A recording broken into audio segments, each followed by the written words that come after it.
Uh, Good evening, everyone. As Vice Chair of the Scrutiny Committee, and in the absence of the Chair, I'd like to welcome you all to today's meeting. The Chair has got a very good reason for not being here tonight. He's supporting his wife in having their first child, so I think you'll join me, hopefully, in wishing them all the best, and let's hope everything goes well. Can I introduce Stephen Mears-Sims, who's the newly appointed Group Director of Core Business. We're supported today by Steve Griffiths and Karen Taylor from Democratic Services. As I said earlier, I'm Keith Archer, I'm the Vice Chair. I'd also like to extend a welcome to all committee members, officers, and any members of the public who are joining us, and the press. I think Martin's here. I'd also like to welcome the representatives from West Midlands Combined Authority, who will be presenting under Agenda Item 7. And when that item's finished, you're more than welcome to go if that's what you would like to do. Before we begin, I'd like to cover a few housekeeping points. There are no planned fire alarms today, so if the alarm does sound, please treat it as real and follow the instructions of staff to evacuate the building safely. Please note, this meeting will be recorded and published on our YouTube channel for public access. Members are kindly asked to raise their hands when wishing to speak to ensure a smooth recording process. Scrutiny, I'll remind members, is a cornerstone of good governance. It allows us to hold decision makers to account, examine policies and performance, and ensure that the voices of our communities are reflected in the work we do. Today's agenda includes important items that deserve our full and thoughtful discussion. Our role is to provide constructive challenge, not to criticise, but to question, understand, and help shape better outcomes. I encourage open, respectful dialogue and welcome contributions from all members. We'll begin shortly with apologies and declarations of interest, followed by officer presentations and reports as outlined in the agenda. Let's work together to ensure this meeting is productive, focused, and beneficial to the communities we serve. Thank you. And let's begin with item 1. So apologies for absence. Apologies have been received from Councillor Hamblett, as I mentioned earlier, and Councillor Dobb, and Councillor Casey. Councillor Casey. Are there any other further apologies? Are there any substitute members? No. Do any members have any interest to declare under the Members' Code of Conduct? No. Can we confirm that the minutes are a correct record? Does the committee agree? Thank you. Item 5, the report, the progress tracker and future business. The report captures actions from the meeting held on 17th of September and highlights progress. Do members have any comments?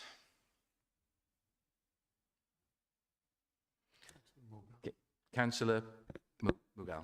Thank you, Chair. I've lost my page on this. I think it was to do with the request or the recommendation that we made that the target for the FOI compliance to be 100%. I think one of the things that came back to us that it can be moved to 95% with a leeway of 10%.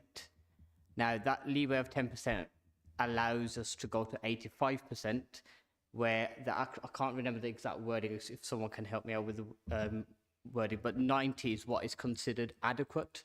So that would be that if we're saying 85 is okay, we're saying that being below adequate is okay. So whether that 95% can be accepted, but the leeway to stay at the 5%. Do we have a response? Would anybody care to respond?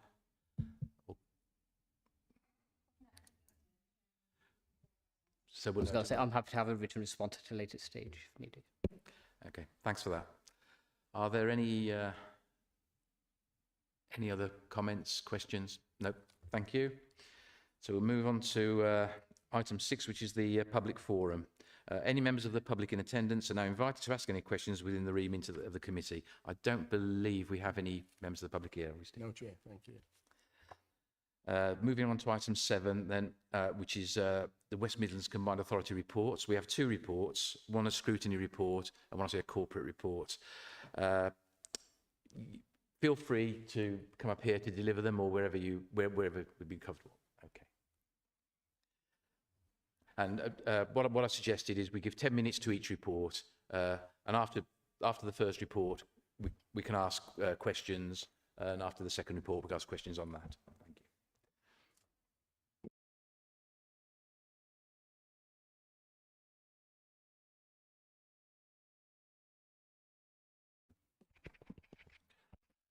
Well, thank you, Chair. Thank you, Committee. My name is Dan Essex. I'm the Governance and Scrutiny Manager for the West Midlands Combined Authority.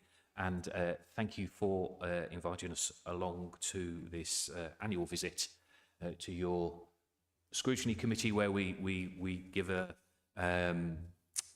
presentation on the work of overview and scrutiny within the Combined Authority, and also our Audit Committee. And very happy to answer any questions you have at the end of it, or any comments you wish to make. With me is Councillor Andrew Burrow, who chairs our Overview and Scrutiny Committee. We may be joined by Councillor Tim Huxtable, who should be on his way, who chairs our Transport Scrutiny Committee.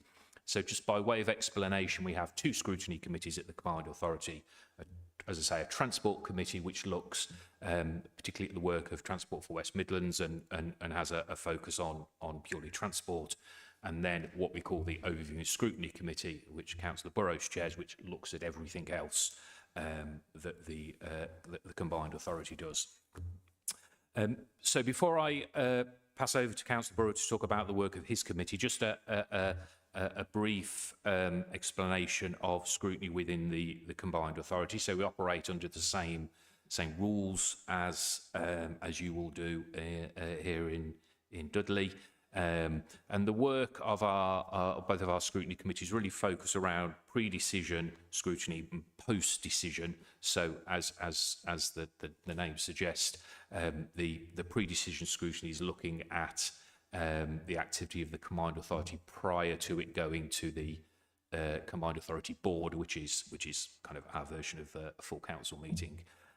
But where the committee are looking to ensure that the reports that go before the main board cover all the issues, have looked at all the different aspects of a particular report, and so the main board is making informed and effective decisions.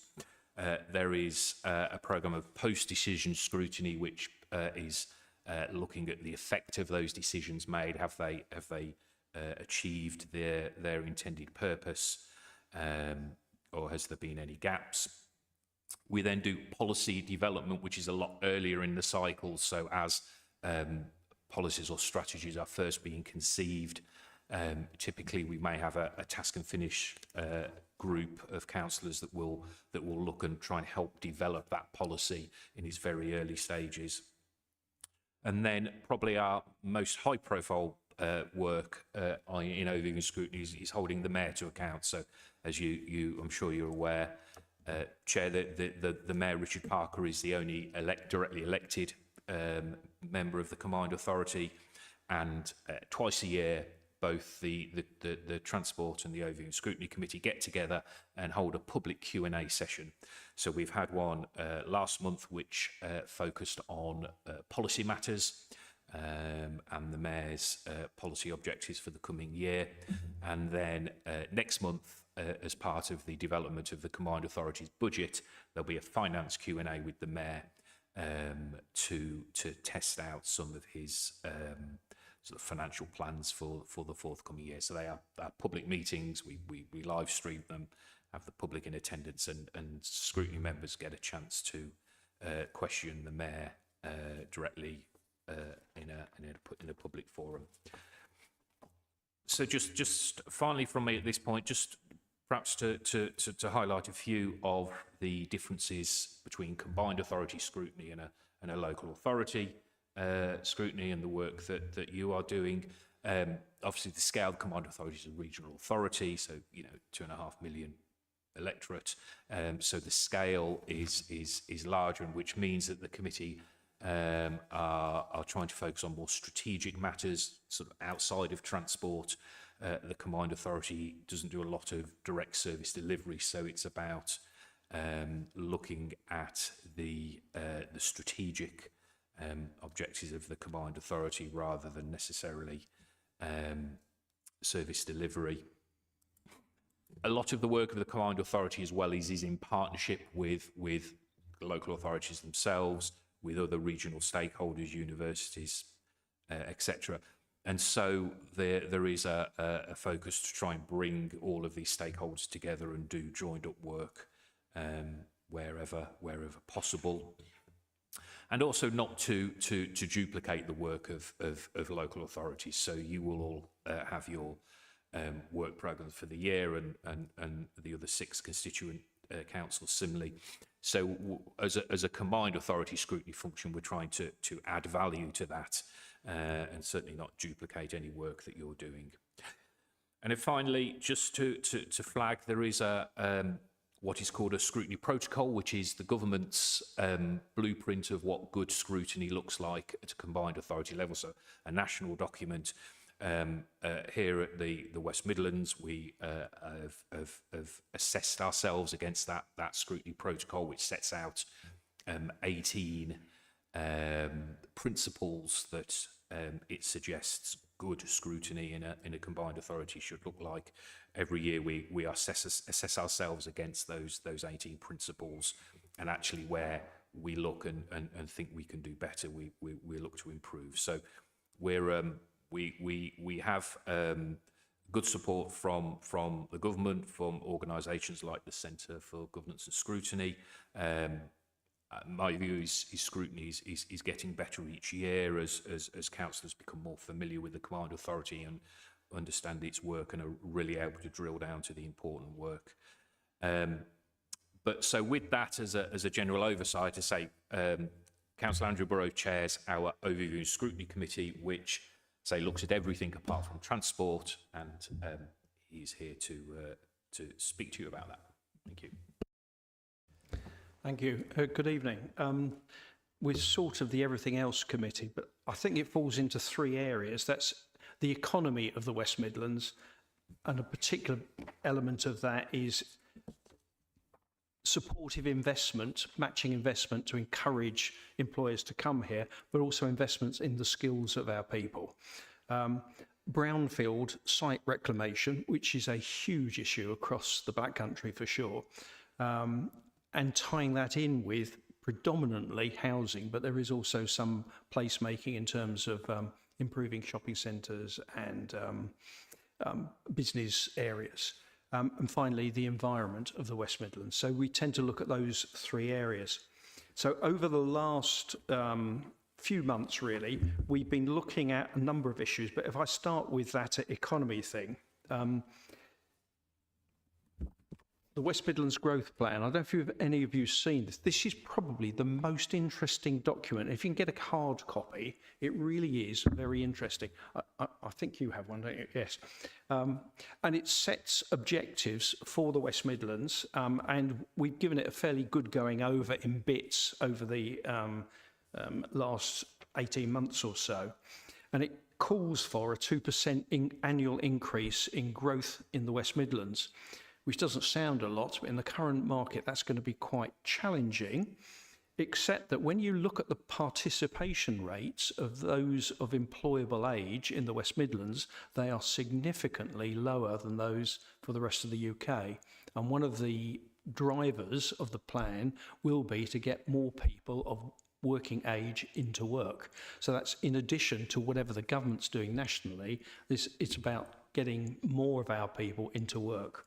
And I think that is a really important route to people being, basically having a nice life, having decent housing, and being able to afford to feed and heat their families. So if we can achieve that, that will be highly ambitious, and that would, basically that's talking about 93,000 additional jobs across the region. So that's quite a challenge. Within that, obviously the adult skills budget that we deploy, which I can't remember the exact figures, I'm going to guess 120 million, So that is quite a big amount of money. What we don't have control of at the moment within the combined authority is the same education, but for those from 16 to 19. So those people who are doing apprenticeships or training for the world of work, that is actually organised by Westminster. So they're trying to organise everything from the centre, and we have supported the Mayor in his request that that be devolved to the combined authority, or at least we have a big say in it. Now, my understanding is that across a lot of our colleges, people go away, do vocational courses, 16 to 19, and then regrettably end up not being able to find jobs in the things they've been trained for. That is a terrible waste of their time and the country's resources. So we can get that more focused, that will be good. On the employment front, there's a couple of things probably worth noting. Firstly, there is a thing called a job rotation pilot, which the government funded for, and the pilot was in Coventry.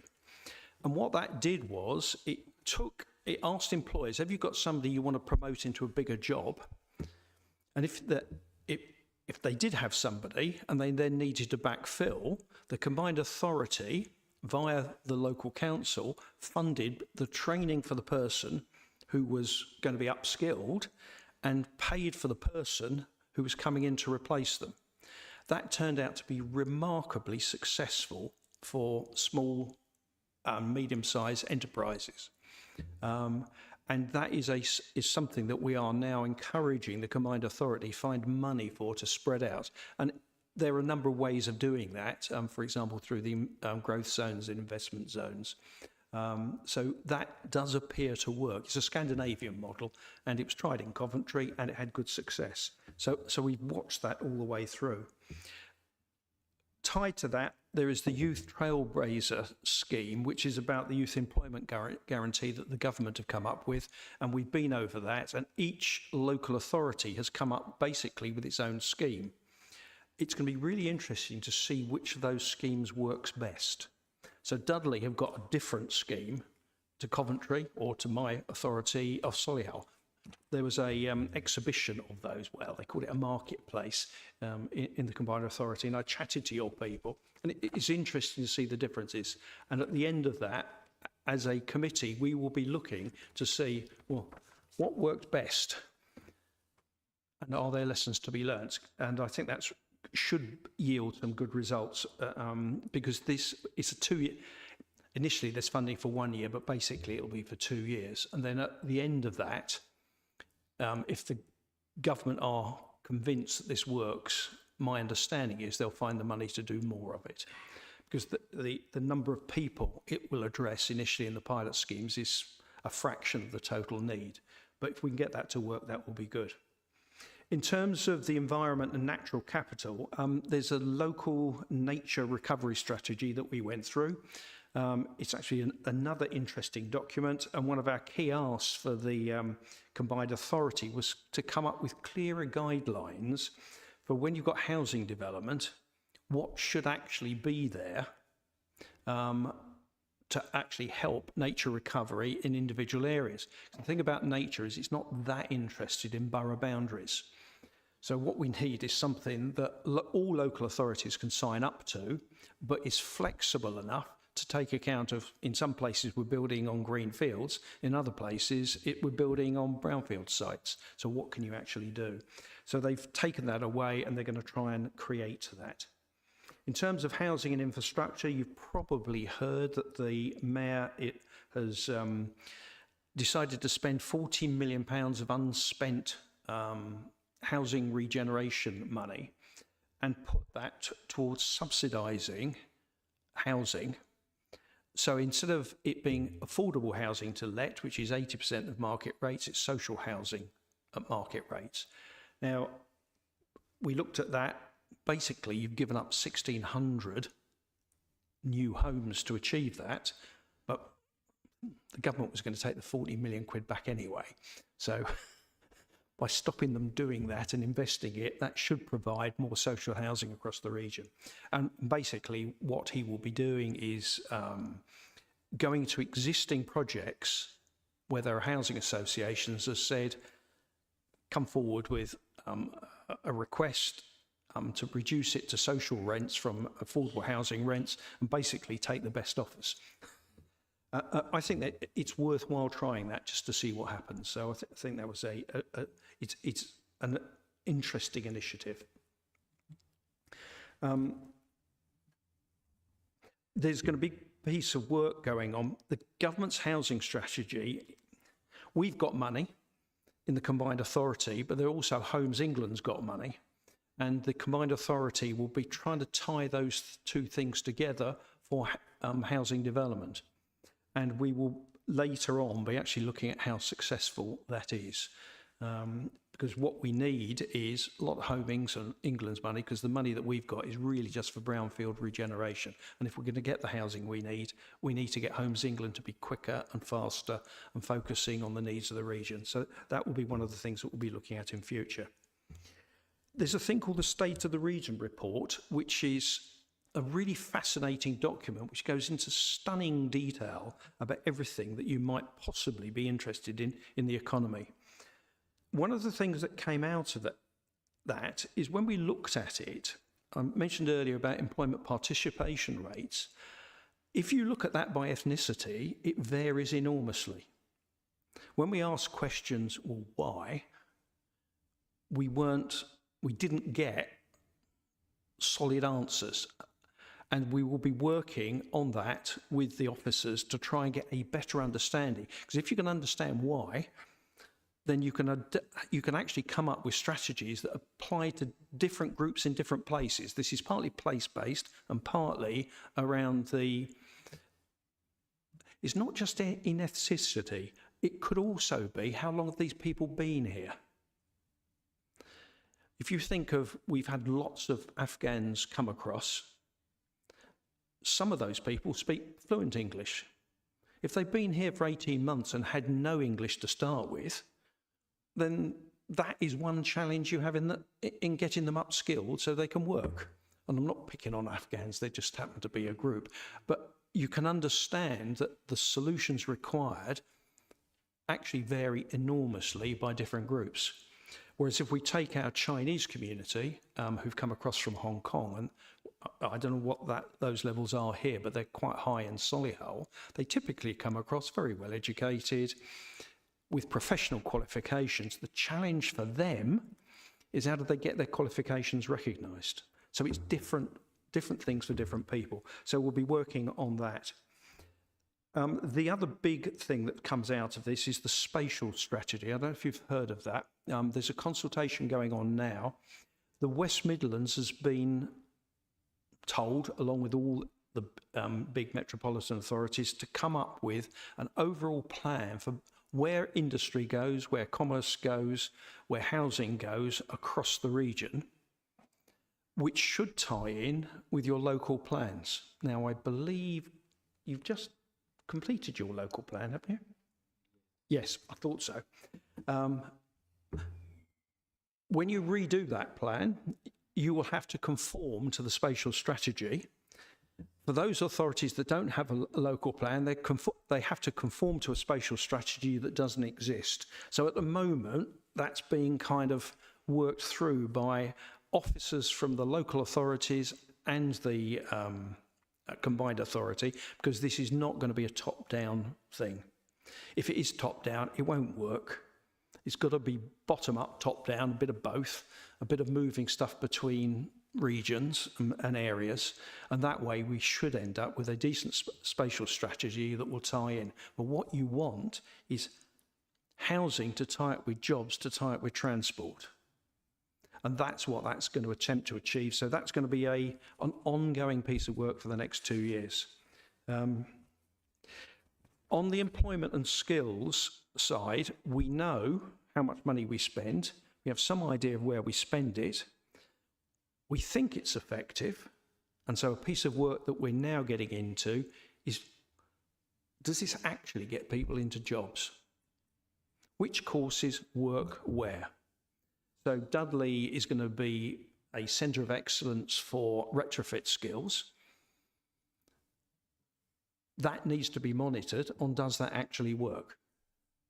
Not does it work in Dudley, but are the courses the employers want? And can those people get into meaningful employment? And that needs to be done basically for most of the interventions that we've got. We need to be very careful. We're not training people to go on another course, which is one of the government's measures. It's a historical measure that you either end up in a job or you end up in further training. Well, I'm interested in getting people into jobs, and I suspect most of us are. So we're doing a piece of work on that, and we'll be doing a review probably in January, a first cut review on that. On net zero, our first 5-year plan on net zero is coming to an end, so we will be, over the next few months, looking at that for the new net zero plan. There is a significant change of emphasis, which my committee has agreed to, which is that plan is not going to look at total emissions in the West Midlands. It's going to look at total emissions in the things that the combined authority can do something about. I get a lot more practical. And I think that is the right approach. The government is handling lots of this. So if you think about electricity generation, the combined authority has no role to play in that at all. Very important, but we can't influence it. So things such as that will not be emissions from power stations will not be part in future of an action plan because we can't do anything about it. Although maybe battery storage might be. But that'll come out of the spatial plan. So in essence, there's quite a lot going on, and I've given you a quick overview, and thank you for your time. Thanks very much, Councillor Burrows. I think that was I serve on the same committee as Councillor Burrows, and that was a good summing up of what's happening and where we are. So thank you very much. And welcome, Councillor Huxtable, to this evening's meeting. Councillor Huxtable, well, you can introduce yourself, but you chair the other scrutiny committee that I served on last year. I'll let you explain. Thank you very much. Yes, Councillor Tim Huxtable, Birmingham City Council, but in this context, chair of the Transport Delivery Overview and Scrutiny Committee.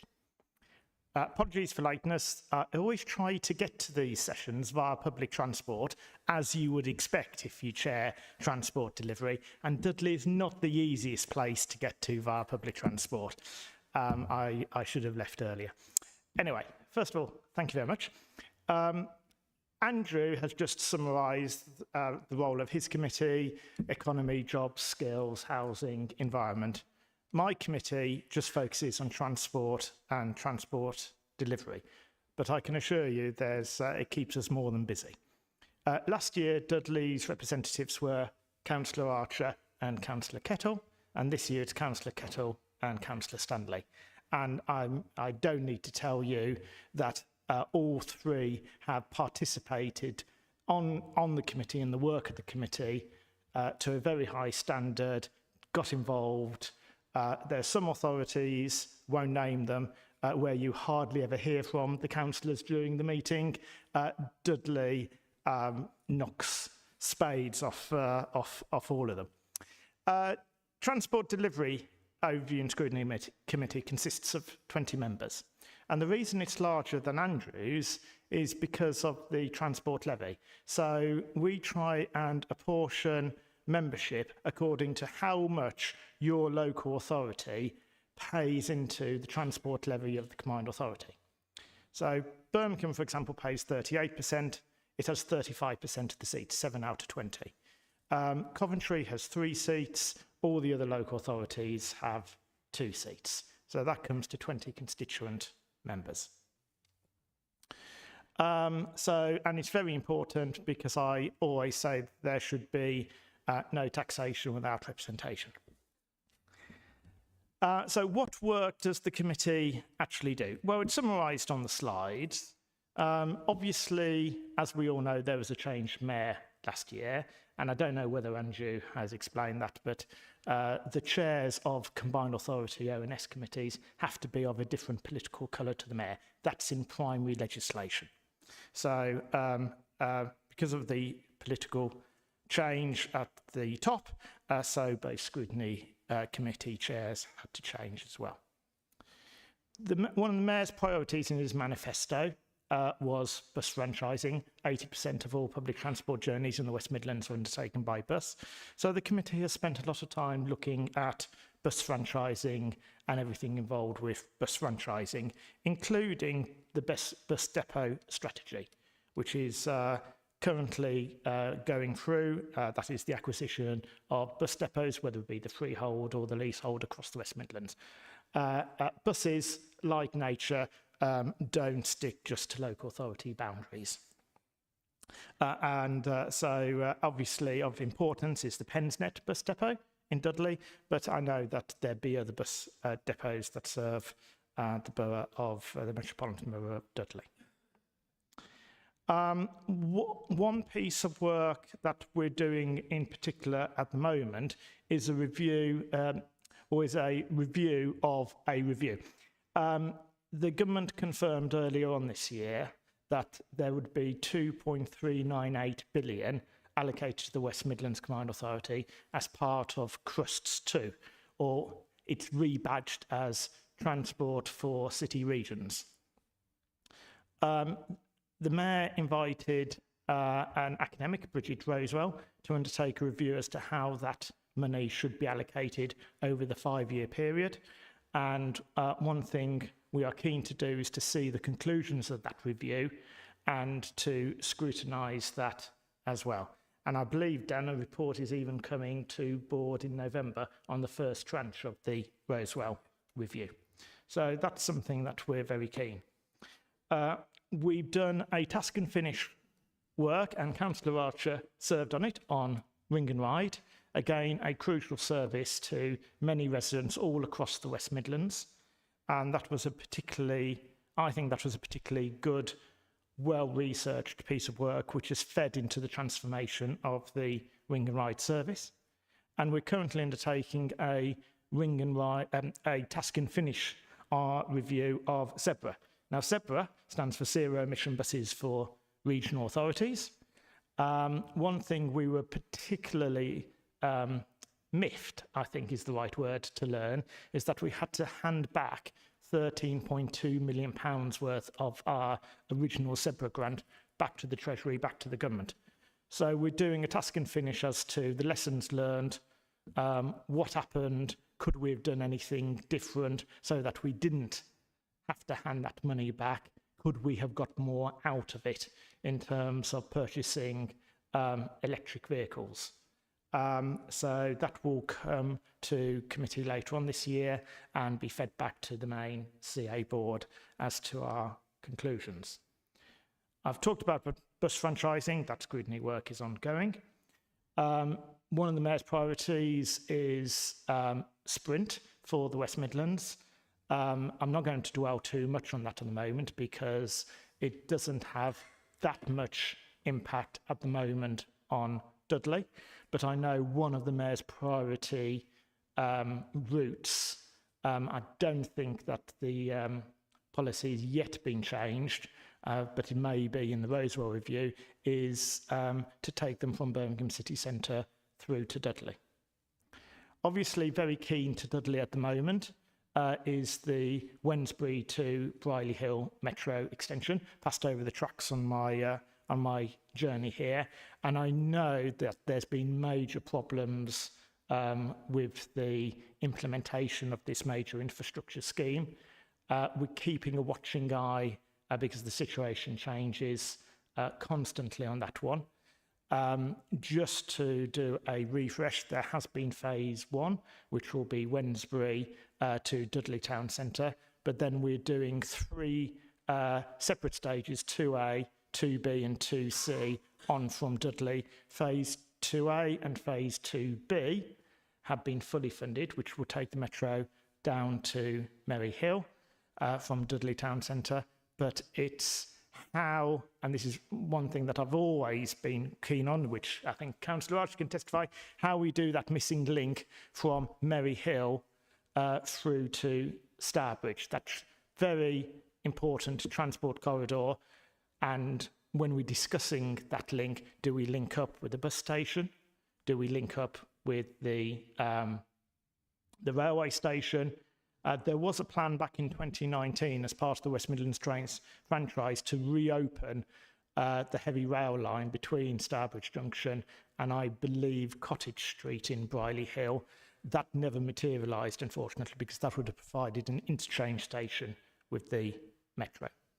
And talking about interchange stations, and I know this is in Sandwell, but I know it would also serve certain parts of Dudley, is that as part of the Metro, there will be a heavy rail Metro interchange station actually at Dudley Port. And we're very keen to make sure we get that interchange right. Obviously, like Andrew, we don't make decisions, we don't come up with policy. It's our view to have that oversight and to have that scrutiny function. But these are all things that are on the mind of our committee, as well as the refresh of Dudley Bus Station. Obviously, our work links in with Andrew. So we hold joint policy meetings with the Mayor on an annual basis and a joint budget meeting annually with the Mayor, where we meet as a joint committee. My joke is Councillor Kettle counts for two, given he's on both committees, like European away goals used to be. But we have the opportunity as members to sit down with the Mayor and question him on his policy going forward, and also how he's going to implement it with the budget that he's actually got. Other than that, we look at active travel, walking, cycling, and I believe that and I mentioned this on the slide on page 30, micromobility schemes, the only free urban mobility hubs are actually all in Dudley, in and around Halesowen. There were planning to be 22. We've only delivered 3 so far. I'd like to see where we are with the rest of them, but all 3 are currently in Dudley. And then finally, there needs to be a strategic refresh of our park and ride strategy. And there will be a report presented to our committee later on this year. So that's a very quick flick through the work. All I do want to say is that as well as the main committee, we have 6 member engagement groups, or MEGs for short, and each of those 6 are a thematic group, whether it's finance, air quality, rail, metro, sprint, bus and passenger communication, etc. And a member chairs all of them as the scrutiny champion. But on that, I will leave it, but I'm very happy to answer any questions members may have. Thanks very much, Councillor Huxtable. My understanding is that this is an annual update from the Combined Authority Scrutiny Committees, so that we have a better understanding of what they're doing, what they're up to, and it's to invite feedback from our committee on any key issues. So I invite feedback.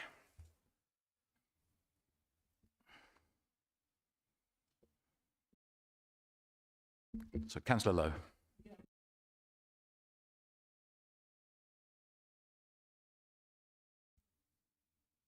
Hello. Yeah. I mean, firstly, thanks very much indeed for the presentation. It was and the discussion. I think it was a really helpful oversight. This is my first year on the Overview and Scrutiny Committee, Vice Chair. So please forgive me, but I don't quite understand the purpose of the report to this committee. I thought our role was to overview and scrutinise decision making within Dudley. So clarification on that, why that is historic and what exactly our purpose is by raising any questions and what can we actually influence, because my understanding is as an Overview and Scrutiny Committee we can actually influence diddly squat other than what we can actually do during the areas. So it's just that clarification really, because it's really useful. I certainly would merit the opportunity outside of this forum to be able to sit down and have the report back. But Overview and Scrutiny, I take it from the website, oversees and monitors the council's overview and scrutiny functions. And I'm not quite sure. It may be because it's my first year on this committee and I don't understand, but time is precious and I'd much rather be scrutinising Dudley Council matters. Thank you, Chair. Thanks for that question, Councillor Lowe. Initially, I think the idea of setting this up is so the scrutiny committee of the combined authority can work more closely with the local authority scrutiny committees, and that's why they're going around doing this. However, it was put on the agenda. It wasn't necessarily my choice, but so I'll let Steve, if do you want to comment on this?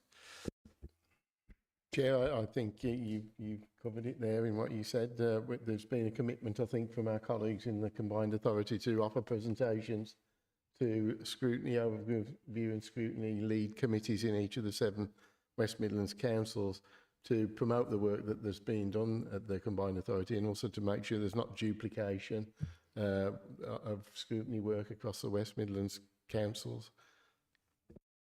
Councillor Lowe. Yeah, I mean, just picking up on that, I mean, I think that's really useful there, Steve.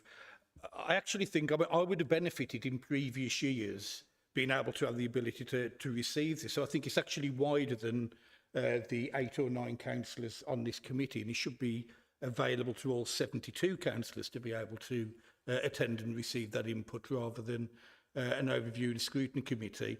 Whereas my understanding is we're overviewing, scrutinising and overviewing scrutiny at the West Midlands Combined Authority without any decision-making powers. Thank you, Chair. Councillor Huxtable. Thank you very much.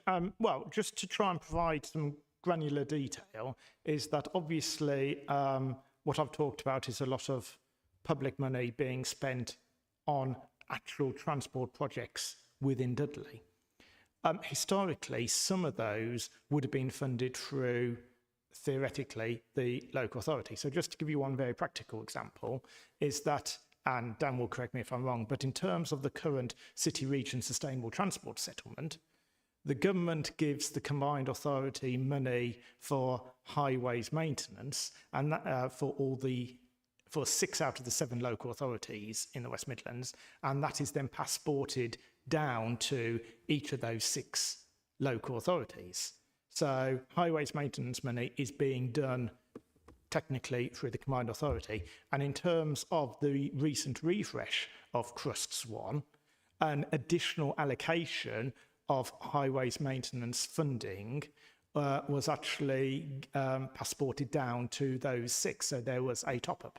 So that's a clear example where public funding is coming from the CA to local authorities in the West Midlands, and I think you're absolutely right. There's a need both for us to work more closely together because my Transport Delivery ONS committee has to look at that because we had a particular briefing on the refresh of Crusts 1, but it's also important for you as well. And let's be quite honest, I think there will be a lot of lessons learned from the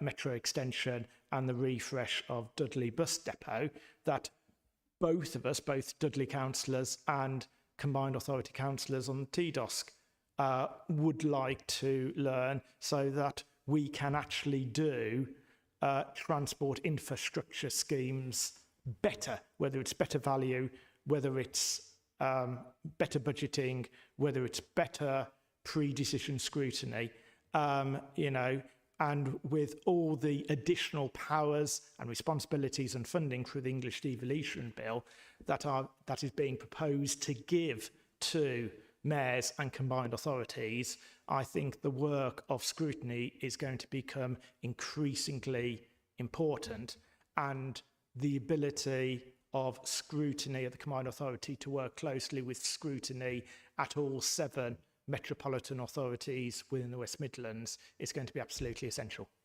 Thanks, Councillor Huxtable. I think that's helpful. Councillor Lowe, do you want to say?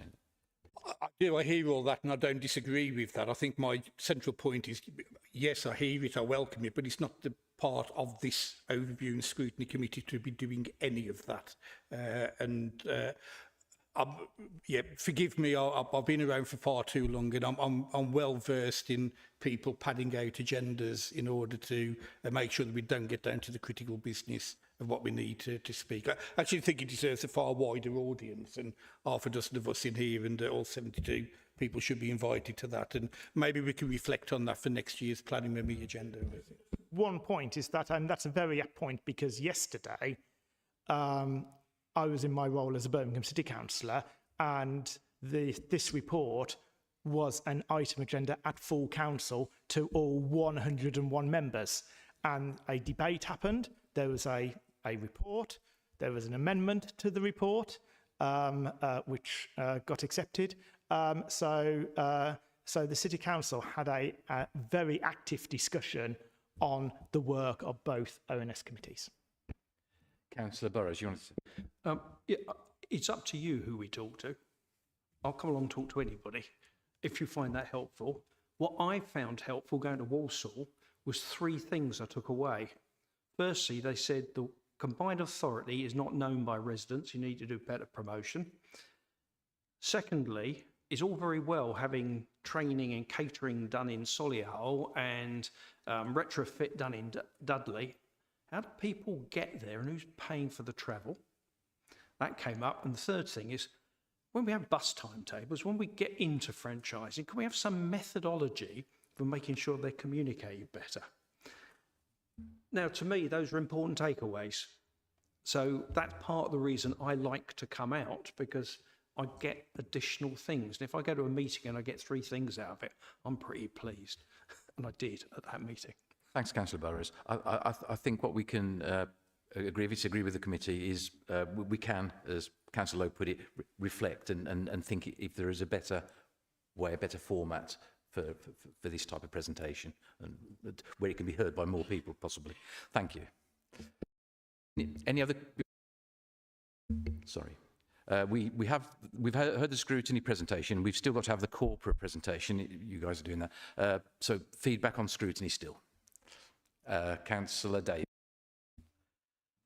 Thanks, Chair. I'll start with kind of some thoughts just on the back of Councillor Lowe's point, and I was wondering how to approach this myself. Scrutiny, conversing with the scrutiny, and just thinking how to approach that, and I'm trying to think of a constructive way to do that ahead of the corporate update. So just a few questions, and perhaps it'll be a good exercise to tap into you are more close to lots of the detail on this than we are. So perhaps that's where it will be useful to tap into that and use this as an opportunity for that. So a few questions from me on the back of that. I know Councillor Huxtable aware, but other councillors, I'm councillor for Brierley Hill and Wordsley South. So obviously I've got a keen interest in making sure that we scrutinise and work with the combined authority to see the full metro extension delivered, including 2C, as per the original promise, as per the original commitment, and making sure that that vital connection between Maryhill and Brierley Hill Town Centre actually happens, because that's where a lot of the benefits are. So it's no good kind of progressing to as far as 2B and then just chopping the end bit off, which has become quite a concern because, and again, I'm just thinking how to approach this given the different way this is working tonight. But yeah, we had concerns from the Bride Hill Town Board that the representation from the Combined Authority and Transport for West Midlands, particularly in the back half of last year and early part of this year, very much was. There was an obvious step back from the commitment to deliver 2C. It felt very obvious. It felt like work wasn't happening. It felt like momentum was going, and we really did have to ask some very keen questions, and the work just didn't seem to be happening to give us that confidence it was happening. So we made representations at the time, and just tying it together with some detail and figures that I've got from that we've looked at over the past year or so. I think 2C is expected to cost about 40 to 50 million pounds. I don't know if they're figures that you are familiar with. Again, you're not the corporate side, so I wouldn't necessarily expect you to, but I'm not seeing any nods. So anyway, I'll just give you the figures. I don't expect you to tell me if they're right or wrong. So we think it's somewhere between 40 and 50 million pounds to complete 2C.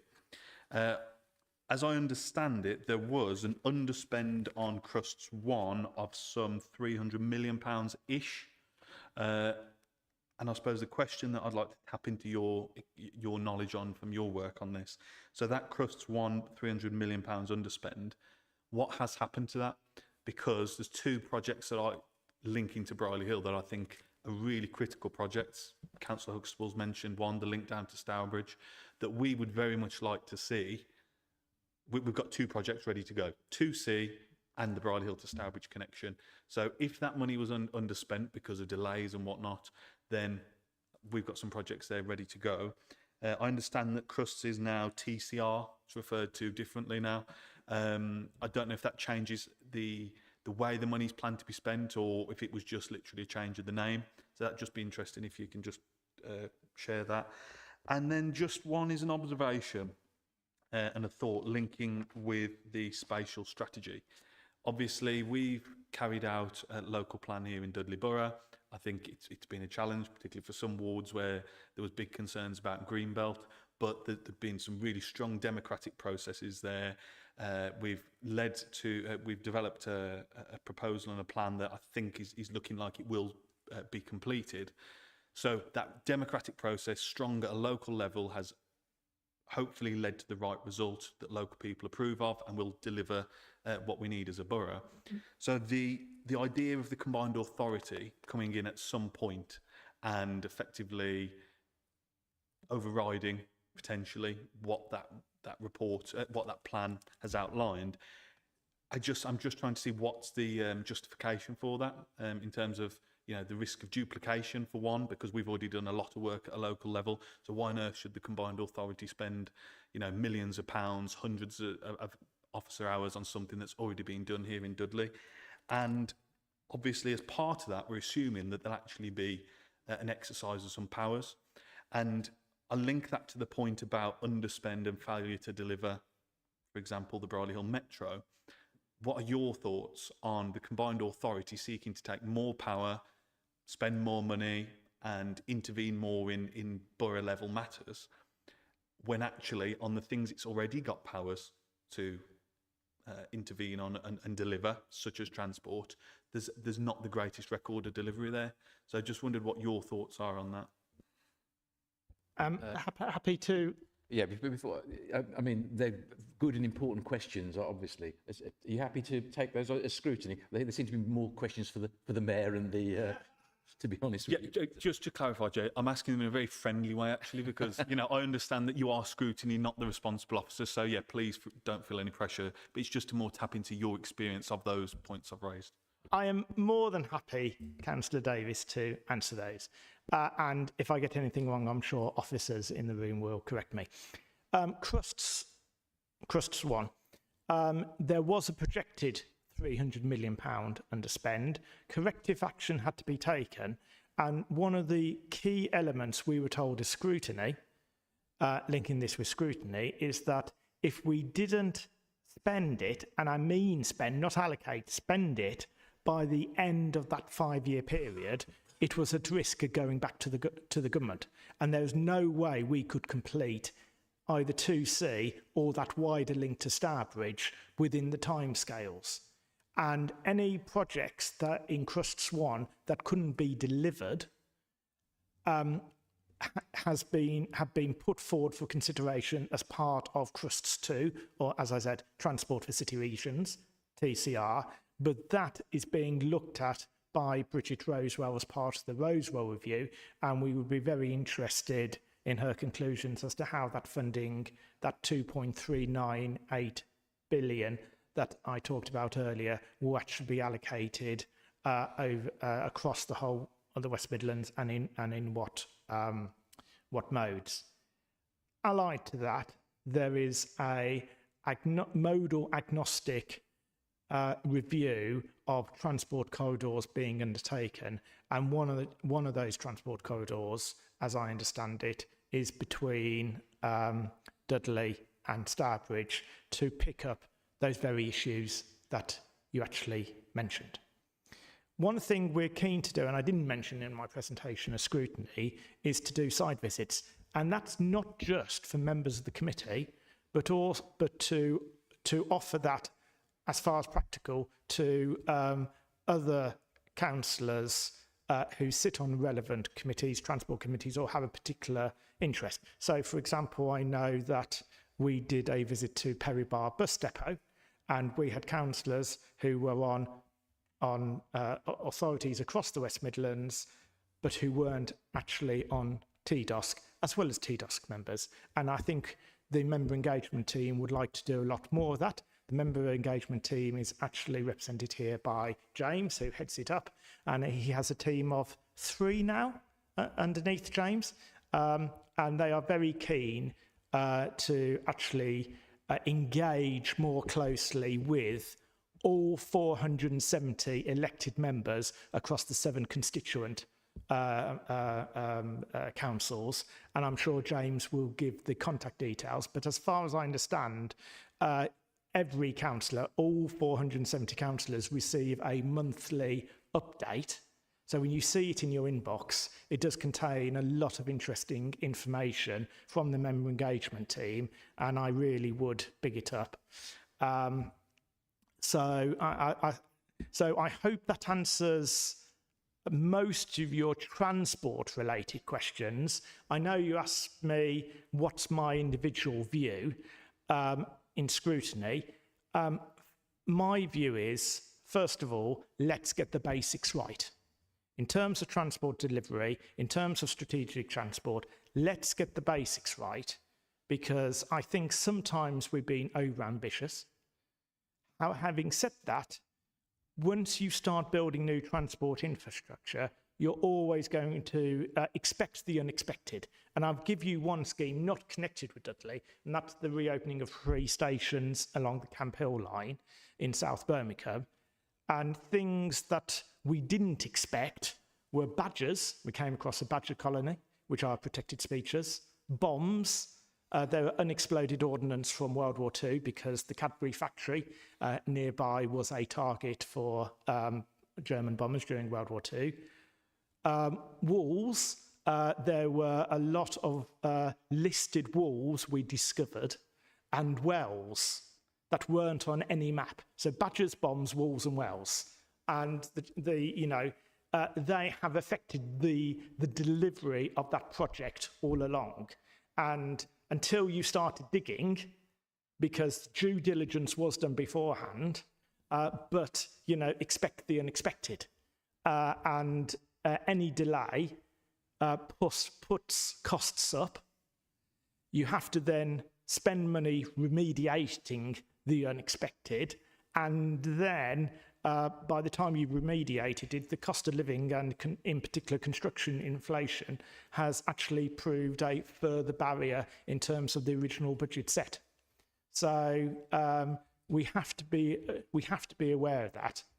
And I remember the refresh of Metro Line 1, and they came across a couple of years ago, and they came across a hitherto unknown mine shaft near the Bilston area. So you never actually know until you start digging what you're going to come up across, and that does have or can have a very severe detrimental impact in terms of costs and delivery of transport projects. However, that's not to say that in some cases, my personal opinion is we haven't done the basics right, haven't done sufficient due diligence before we've started projects. So let's do that. Let's do that better, and let's get better value for the taxpayer. Thanks for the question, and thanks for the response, Councillor Huxtable. Yeah, let's hope we don't find any mines or bombs around Briley Hill. But thanks for that. Would you like me to take the spatial strategy piece? Yes, please. And can I just quickly, just a very quick one, just 2 clarifications from what Tim said. I was scribbling down when you said it first, and I was just trying to tie it together when you said it the second time. So the review that's taking place of the crust spend, when you said, did you just say 2.398 billion? So is that the combined figure of 1 and 2? No, that's just 2. So that's gone up significantly from what it originally was when it was 1.7 billion or something like that. It has gone up. There was an indication in October 23 it was going to be 2.648 billion. It's come, the definitive figure we've been told is 2.398 million. but that's a debate for a different time. Okay, and then the last, just last quick one was when. So that review's taking place. When are we expecting the conclusions of that? As I mentioned earlier, phase 1 of the Rosewell review will be reported to board, and I believe board is going to be on the 14th of November. And those board meetings are obviously, the papers are public, and they are public meetings normally held in the Chamber House now at Birmingham City Council. Thank you. Yeah, these are important questions, and but we have got quite a heavy agenda. So if I know Councillor Burrows, you wanted to come back on the spatial side of it. This is a concern that we share in Solihull. The way the combined authority is currently set up is it's owned by the 7 councils. To get anything agreed, you need a supermajority, which is you've got to have 5 of the councils plus the mayor to agree anything. That has always been a check that's never been used, because basically stuff is done by unanimity. In my time, I've not seen anything voted on. It just gets nodded, yes, we agree. That's what actually happens in practice. The government is about to change that and say simple majority will do. My hope is that people will remain with the consensus working that's worked before. So that in future, that will mean 4 versus 3 will get it through, whereas currently it won't. So that's a bit of a worry. But the local authorities do work quite well together at the moment, because I think they see it as in their own personal interests that if something gets forced through over here today, it might get forced through over there tomorrow. So I think consensus working hopefully will continue. The government has given 2 contradictory instructions. One to borough councils, which is you will build this many houses, and it's down to, ours ends with an imprecise number at the end, like 7. A highly detailed number. And it said if you haven't got a local plan, which you have, then you must build a higher number. You must plan for the higher number now, and you must come up with a plan in 2 years. If you have got a plan, then you need a plan for any additional amount within 2 years of the start of your new plan. The combined authority has been told to do this spatial strategy. It hasn't asked, it's been told. However, my personal view is a huge amount of that work's already been done.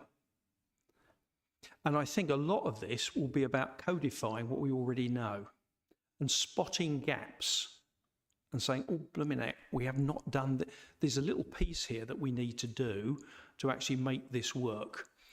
And that, again, my view will be that will come out by consensus. I can't see anybody being that willing to take somebody else's houses. And I think that was always the concern. I don't believe that will happen, because it's hard to see how the spatial plan can overwrite what the government's already said.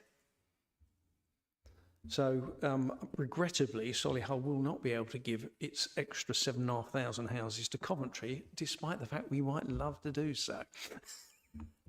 Thanks, Councillor Burrows, for that insight. Now, I'm aware of time, and we need to move on. We've got the corporate presentation. Billy and James, are you ready to? Yeah. Okay. Thank you. Thank you, Chair. And I will try and be as quick as possible. I think a lot of the thunder has already been stolen by our colleagues in Scrutiny. So the purpose of this report, it's quite high level and strategic.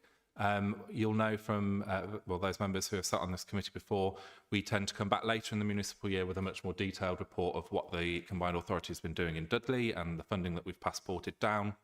But specifically, I think it's fair to say, certainly in the last sort of 6 months or to the calendar year, the combined authority has undergone a significant change.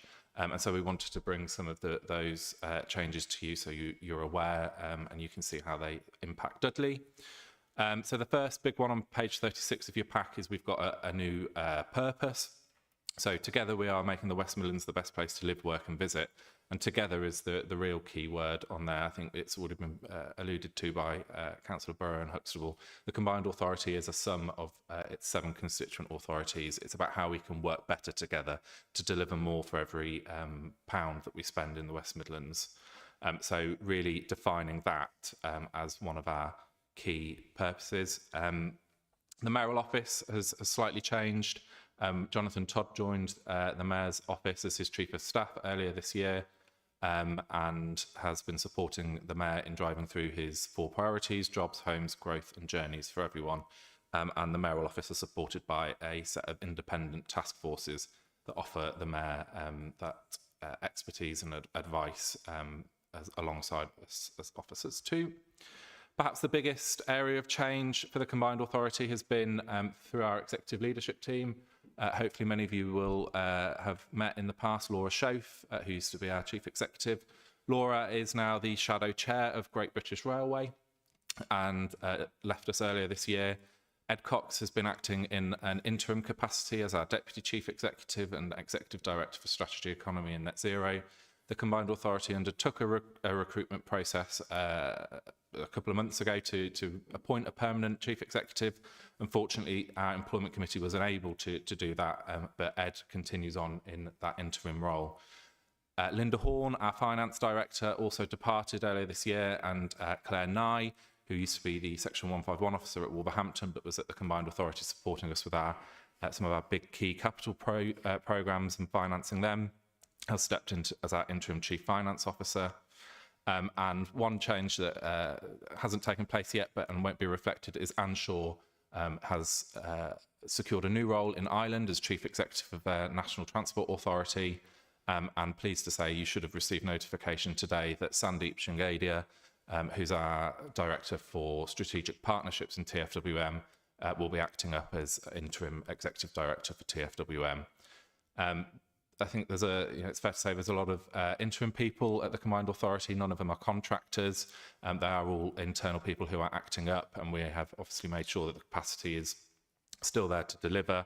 But we are undergoing a change and transformation programme as led by the mayor and the board. And so that gives us that flexibility to make sure that the team and the authority in its whole is fit for purpose. Ed set out 3 priorities during his tenure as interim chief executive. Those are to have a relentless focus on delivery, something we've talked about today, accelerating and begin implementing our transformation programme to make sure the organisation is fit for purpose and that we've learned from perhaps mistakes we've made in the past, and strengthening our relationships with local authorities, government and other regional stakeholders. Some of the big key programmes that and projects we've done over the last couple of months, it's been talked about already. The growth plan that was launched by the mayor. It's the first time I think in a long time that the region have come together in one document to set out how we can grow. That was underpinned by a investment prospectus as well, which supported the investment summit, which is on page 43, so I'm jumping around slightly. That was held earlier this month, and really pleased to say that over £1 billion of private sector investment was announced as a result of that event that was held and attended by key cabinet ministers. The spatial development strategy we've talked about, I won't go into massive amounts of details, just to say board, obviously, of which Councillor Harley and Bradley represent Dudley, gave the go-ahead for the work to begin on the spatial development strategy. The leaders are very keen that a number of principles are followed as part of that. So some of the key ones that I want to hopefully will reassure Dudley councillors is, and it's the first one, is around co-development and equality of participations. So everyone participates as equal partners, and we have respect for different priorities and relationships. And then also it's got to have an additionality to local plans. So everything the combined authority does should be driven by how we can, as I said, get more for every pound that we spend. So it cannot, well, we're seeking not to replicate content of local plans, and we're trying to add to that too, and it's going to be evidence-led. this piece of work will obviously ultimately be overseen by the Combined Authority Board, but a political oversight group made up of some leaders is also monitoring this work very closely to make sure that it stays on track. On page 44, we've slightly talked about Councillor Burrows has slightly picked up some of the implications for the English Devolution and Community Empowerment Bill. That's working its way through the House of Commons at the moment, and it's really seeking to standardise the structures of English devolution. Combined authorities have grown over the last 10 years. We've all got a slightly set of different rules and powers, and the government are really trying to tidy that up. So this bill will seek to do that. What does it mean for the Combined Authority in the region? There's the potential for the Fire Service and the Police and Crime Commissioner to merge with the Combined Authority, which would, if it did happen, would mean in 2028 the region would elect a mayor who holds those powers. I'm sure many will be aware that this is something we've tried with in the past as a region before, but haven't been able to get through, but the government will mandate that. We'll also move back to a supplementary vote system, so that's how the mayor used to be elected. This last election was a first past the post, but the government are moving back to a supplementary vote system for the mayoralty. There'll be the general power of competence over functional areas. We'll have simplified voting, moving from a 2/3 requirement to a simple majority. But again, echoing what Councillor Burrows says, I think the last 10 years of the Combined Authority have been driven by sort of consensus building and doing what's best for the region. And I very much echo Councillor Burrows' hope that that will continue. And we'll also have the right to formally request new powers or funding. So whereas in the past we've had to wait for government to say, would you like this? There's almost a menu, a set menu that we can go and say we'd like X, Y, Z, and the funding to follow that. The Combined Authority is moving to a new approach in how we plan our corporate activity. So the growth plan very much drives the 10-year strategy on how we do some of those big things. As an organisation, we'll have a medium-term strategic plan over a 3-year period and a rolling annual plan on how we then achieve that medium-term strategic plan. And then the medium-term strategic plan informs how we sort of chip away at the growth plan ambitions. There's a bit on 47 and 48 around our budget and 49 on our business plan. But something I've been to Dudley and talked about in the past is the integrated settlement. This is the first year that we're operating that. And we anticipated we wouldn't see the level of change as we will in future years. It was very much about get it in, test it, make sure it's working. To date, Dudley have been directly paid 2.1 million from the integrated settlement. That compares quite favourably to some of the other 7. But what I would say is obviously we've got a large budget. This is what's been directly paid to Dudley. We fund colleges and all sorts, deliver ourselves as well. And it's not the integrated settlement isn't all of our funding either. So just to set that into the context too. And we obviously work with Dudley on delivering all sorts of things as well. I think to pick up a couple of things, so the Rosewell review, as already been talked about, is underway. We'll report next Friday to board on phase 1. And that's really getting to the detail of how we spend money, capital money in transport, and how it should be spent. So it's looking at what we've already committed, what we've got left to commit, what is realistic, what can we actually deliver, and having a really sort of grown-up, sensible conversation around some of those projects and making sure that we're leaner, smarter in how we deliver. So again, we sort of get as much as we can out of each pound we spend. And as Councillor Huxtable said, Bridget Rosewell has been brought in as an independent advisor to the mayor and the board on making sure that that's really sort of stress tested. And on the failures, I suppose, or our difficulty to deliver in the past, that's absolutely something that the Combined Authority has heard. The mayor certainly has set the overarching ambition of delivery and delivering well for the Combined Authority. But there was lots of things underway beforehand. So the TFWM have got a delivery directorate. We've brought in-house some of those skills, roles that we needed to make sure that badgers, bombs, walls and wells can are either known about, or we're sort of lean and agile enough to be able to respond and keep things on track.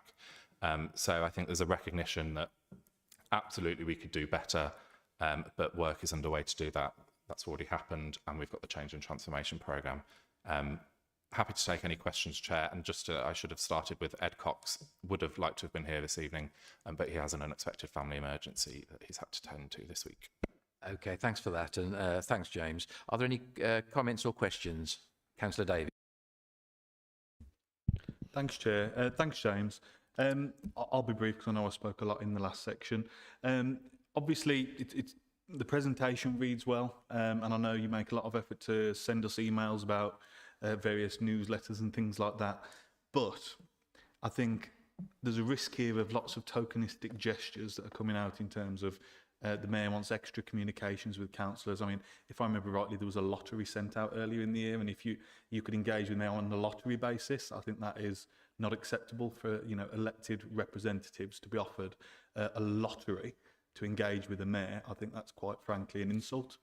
But then, and I know I use a strong words there, but that's because in here there's all these this as if it paints a positive picture of how the Mayor is looking to engage with councillors. But as you know, I wrote to the Mayor earlier in the year, myself and my ward colleague, Councillor Little, with our concerns about the Bridle Hill Metro extension and the lack of enthusiasm and drive and leadership to make 2C happen. And we have still not heard back from the Mayor. So to have, that's why I say it's tokenistic. I think lots of what we read in here, I think if the Mayor can't be bothered to write directly back to councillors when they write directly to him, I think what we're looking at on slides and slides in a report in front of us doesn't matter. Because if he can't be bothered to reply to us directly, it's actually an insult to us and it's an insult to the people who we represent. And that is quite a strong message. I feel quite strong of that. And I do feel like the people in Bridle Hill are being let down by that. Now, having said that, when as we discussed earlier on, to me, delivery of Bridle Hill, Wednesbury to Bridle Hill Metro Extension 2C is a big priority, and the combined authority really need to step up on this. Thankfully, we've got a good team of regeneration officers here at the council who have done a lot of work on this, reaching out to colleagues at Transport for West Midlands to try and drive this from the Dudley Council side of things. But Dudley Council is not responsible for major transport projects like the Metro extension. That is the responsibility of the West Midlands Combined Authority and Transport for West Midlands. So linking to my earlier point, when there's a failure to deliver and then a failure from the Mayor to communicate to elected representatives who are raising concerns with him, that does give me concerns about how the Combined Authority is positioned to take more powers, more tax revenues, whether from central government or however else they might come by them. I just do have concerns about it. And again, if the Mayor can't reply directly to local councillors, then it's very disappointing. Thanks for the question, Councillor Davies. James, on Absolutely. So the councillor surgeries that the Mayor runs periodically that are offered on a lottery basis is because we have a small window where we've gone in and put them in the Mayor's diary. They're not the only way the Mayor engages with elected councillors, but absolutely happy to take away that feedback. But I think on that the team, and that was my team, had to look at the fairest way for that specific way that the Mayor engages to allocate those to councillors. But we'll take on board that feedback. And on the point of not getting a letter back, I will again chase with the Mayor's office around whether we can get a response to that. On the delivery point, so I absolutely hear you that it's TFWM's role. I would say it's a partnership, and it's not just TFWM's role in how we deliver things. Rosewell is looking at delivery in the whole as to how we can work better with Dudley, how local authorities can also improve the way in which they work with TFWM. But I know that the leader received an update, I think it was last week, on the work that's ongoing jointly between TFWM Combined Authority officers and Dudley officers on 2C and the business case for getting the tram there. So I'm more than happy to ask the officers whether we can provide an update to you as ward councillors, or happy for you to ask the leader if he's happy to share what was discussed in that meeting. I wasn't there, so I can't answer for that. But hopefully that's given some answers. Obviously, I'm not here to answer for the mayor. I'm an officer of the combined authority, but will certainly feed back to the office the points you've raised. Thanks, James. Is that okay? Any other comments or questions? Councillor Aston. Thanks, Chair, and thanks, James, for your presentation. Just a question on the English devolution bill. As you mentioned, mayoral governance of West Midlands Fire Service and West Midlands Police has been toyed with for the past decade. And the devolution bill rather moves the goalposts and makes mayoral governance far more likely. Is work underway for that to happen in 2028? Should the bill become an act? You know, I'm very aware that process of a change of governance is a very long and tortuous process. Will whoever is elected as Mayor of the West Midlands in 2028 also be the Police and Fire Commissioner? Thanks, Chair.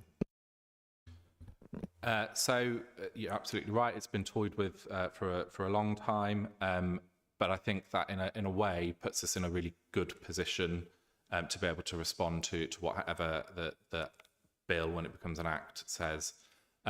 So there's no active work underway at the moment because obviously it's still a bill. It's subject to amendment and change. I'm sure that will change when we get the final version of the act, and it's got its various amendments. What I would say is, obviously the Police and Crime Commissioner has made his views very clear on this in the past, and I suppose questions on his thoughts are for him. But on the fire service, it's obviously well known in the public domain, fire service has undergone a difficult couple of years in relation to its governance. We are supporting the fire service and working collaboratively with them on how we can support their improvement journey, looking at ways in which we can work better together and deliver things together. So we're very aware of the region in May 2026 will have 380 of the 470 councillors up for election. So how we can work with the fire service to make sure that whether we run joint training on what the combined authority is, what the fire service is, how we work as a region. But if the provision in the bill is not changed, then it is my understanding that in 2028 the region would elect a mayor via the supplementary vote who would hold the responsibilities of the Police and Crime Commissioner. Now I know from having worked on the last attempt to move that over, although the governance is for us to work out, that if you look at a lot of other places, you tend to see a lot of that power delegated to a deputy mayor for policing.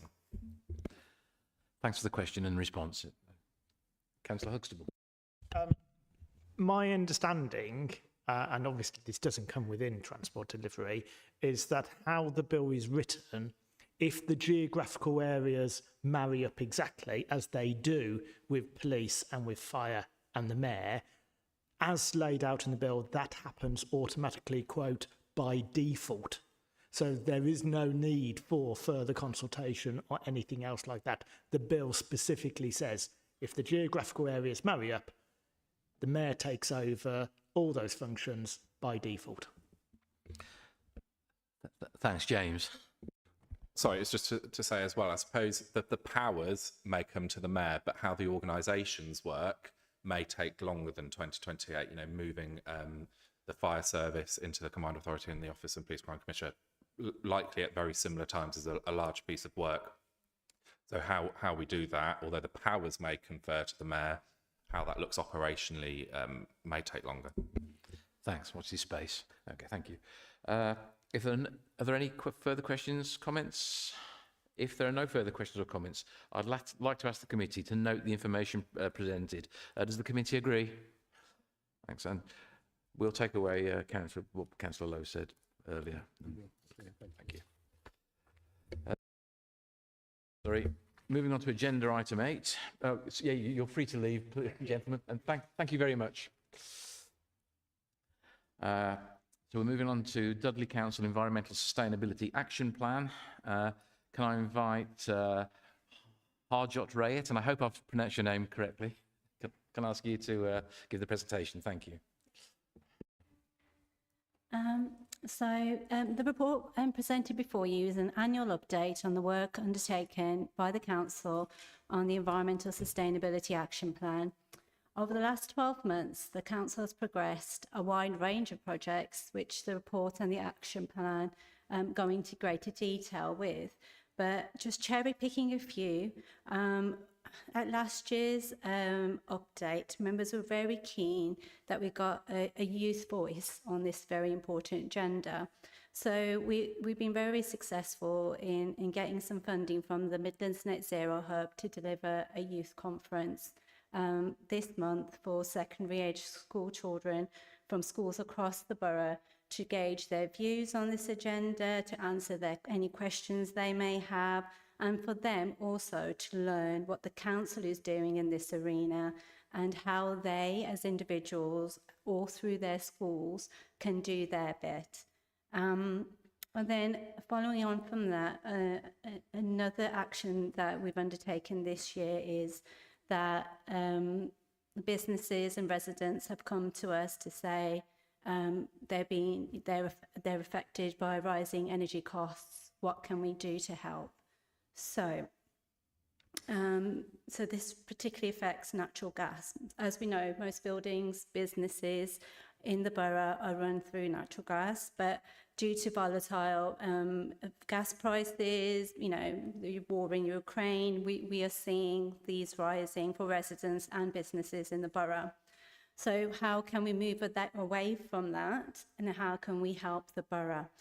So I'm working in conjunction with the West Midlands Combined Authority, with the Midlands Net Zero Hub, with the Oxford Innovation Service to map a potential heat network for the borough. So that could be one large heat network or individual ones where heat is supplied to businesses and to borough and to residents through underground pipes. Now, where does this heat come from? For instance, we've had businesses come to us to say, we've got a business, but we have a lot of waste heat and it's just being wasted. What can we do with it? Well, an idea is, why don't we put it into a heat network, and that can be pumped around to residences, to businesses at a much lower price than you say if you were to pay for natural gas. So these are the kind of projects that we're exploring, and we've requested funding from the heat delivery unit to do a feasibility to see what would such a project look like in Dudley and whether that's feasible. So that's the initial work being undertaken there. And following on from that, and in that same theme, we've also have residents come up to this is for the able to pay market, that come up to us and say, we get a lot of leaflets through the door saying, we can install solar PV on your rooftop, or we can install an EV charge point. But how do we know that those installers are legit? They're not cowboy installers. Council, can you check this for us? So what we've done is we partnered with, we're undertaking a scheme called Solar Together in Dudley, which do all that work for us, the verification, and they do a reverse auction and where the installers are verified and checked for that they're legitimate, and quotes are offered to businesses or residents who are interested. Now, we had over 1,000 residences and businesses who were interested, and to date we've had over 100 so far that have either had solar panels installed, EV charge points installed, so it's going quite well. And then also working with the West Midlands Combined Authority, we are working on another project called WM Adapt project, where we're all seen and we're all aware in the news the world's temperature is changing, and it's bringing with it changes such as storms, flooding. In the summer you see heat waves, fires. So, but what the WMCA has done, it's been managed to get some funding together with the University of Birmingham to bring about £2 million to the region to deliver something called World Cafes, which are essentially workshops. Now 2 wards have been chosen in Dudley to host these workshops. So there's St Thomas's and Brierley Hill and Wordsley South. So St Thomas's had their workshop in the summer, and Brierley Hill and Wordsley South workshop is to happen this month. And then what we will get from that is, and actually I should point out, the reason why those particular wards and no other wards were chosen is just because of the methodology that the West Midlands Combined Authority used to find out which wards are most likely to be affected by changing weather patterns in the borough. That was the only reason. So it's just to get a perception of residents, how they feel in regards to what's been happening. So then there'll be a paper released afterwards. Listening again to what members said last year when the report was presented, members were very keen that schools not be included when we report on our CO2 emissions, our CO2 footprint for the borough. So they wanted to revert back to the methodology that was used back in 2022, 2023. So this year, so for 2024, 2025, that methodology has been used as requested. And so based on that methodology, you will find that we have had about a 16.889% decrease in our carbon footprint. So that is based on the rationalisation of the council estate, as well as the work that's been undertaken on energy efficiency in areas such as heating, electricity, and street lighting across the borough. And we're obviously very keen to progress the work that we have made. So we're going to continue to keep the action plan under constant review, and to identify any new projects and new pots of funding. And then obviously monitor the action plan on an annual basis to make sure that, we can rise to the challenge quickly and to make sure that we ensure successful delivery of projects. But hopefully you will see overall the report details the council's commitment to protect Dudley's environment, champion new green technologies as we're trying to do through the heat network, trying to get more jobs and opportunities into the borough. For instance, I'll be speaking at Dudley College tomorrow at their Green Careers Affair, and as well as, saving residents and businesses, as well as the council money on energy costs through new innovations. Thanks. Thanks very much for that. I note the cabinet members here as well, Councillor Lawrence. Good to see you. Can I ask members for any questions or comments on that? Councillor Lowe. Yeah, thank you very much, Chair. I mean, a contribution rather than a number of questions, Reid. I mean, firstly, I think it's an exceptional report, and I think what it demonstrates is how actually with very little funding an awful lot can be achieved. And I mean, my recommendation to the committee, I think it's 8B with the coloured. It is, yeah, 8B with the. I think as a committee we should pick a couple of these examples out of here and really look towards how we can amplify this to bring to the attention. I mean, you mentioned the example around the heat and the carbon areas, the areas with the school, as well as the partnership with the West Midlands Combined Authority. And there may well have been press reports put out, but I personally haven't seen them if they have. But I think they really are worthy of a much wider audience to demonstrate, which is going to be one of the biggest challenges for future generations within our community. And I mean, I commend everybody involved in that, and certainly the recommendation, Chair, Vice Chair, from this committee is when we're looking at the budgetary review, this is the perfect example how by investing a little you can actually get a really significant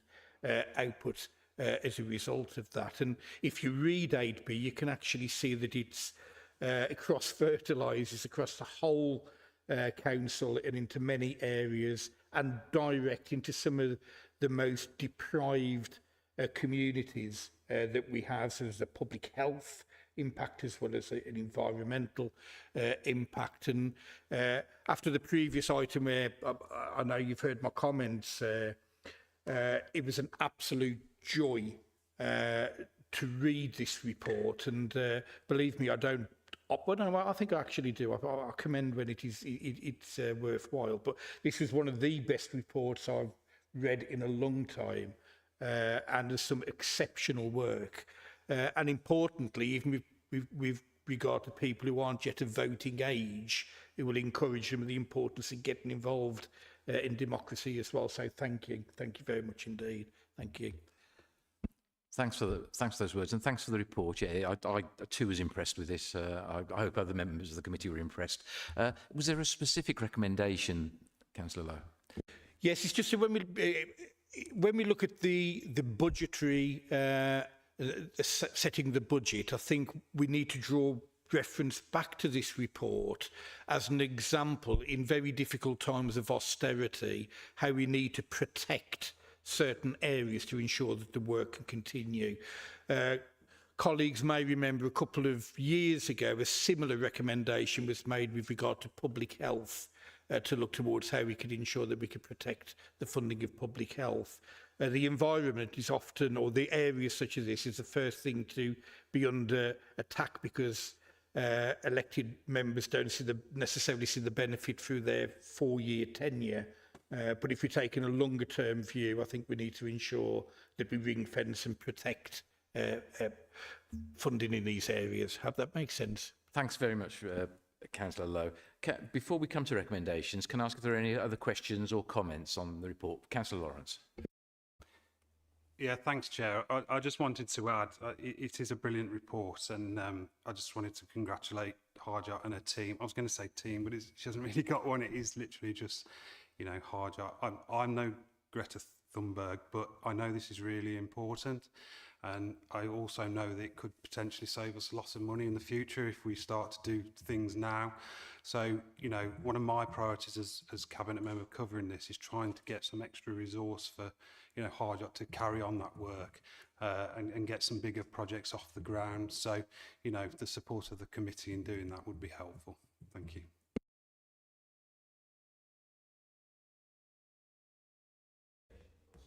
Can I come to the recommendations?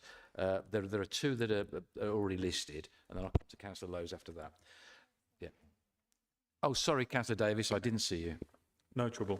Yeah, like Councillor Lawrence, I'm no Greta Thunberg, and actually the national goal of net zero and what that entails and the damage and the consequences for industry and jobs and the wealth of our country, I think is actually something that I just feel like needs bringing into this conversation because as a country we are suffering big consequences as a result of that approach, and I think no matter which party is in power in central government, they will have to revisit that because we need to, there's no point making ourselves a poor nation, a poor country, just to export jobs, export industry, vital industries abroad. So but that's not in relation to Harjot's work. My comment in relation to Harjot's work, and I feel like it must have been 12 months or so ago that we first spoke about the ADAPT project and how my ward, Briley Hill and Worsley South, could be involved in that. And at the time, I opened up the opportunity, the prospectus with a bit of scepticism, and then I read what it was actually about, and I thought that it was perhaps the right approach as opposed to the Greta Thunberg approach, where actually we say we know the world is warming.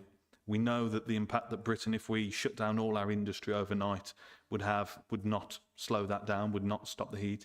But actually, how can we adapt and support our communities here in the Dudley Borough, in my ward, in Bridal Hill and Worsley South?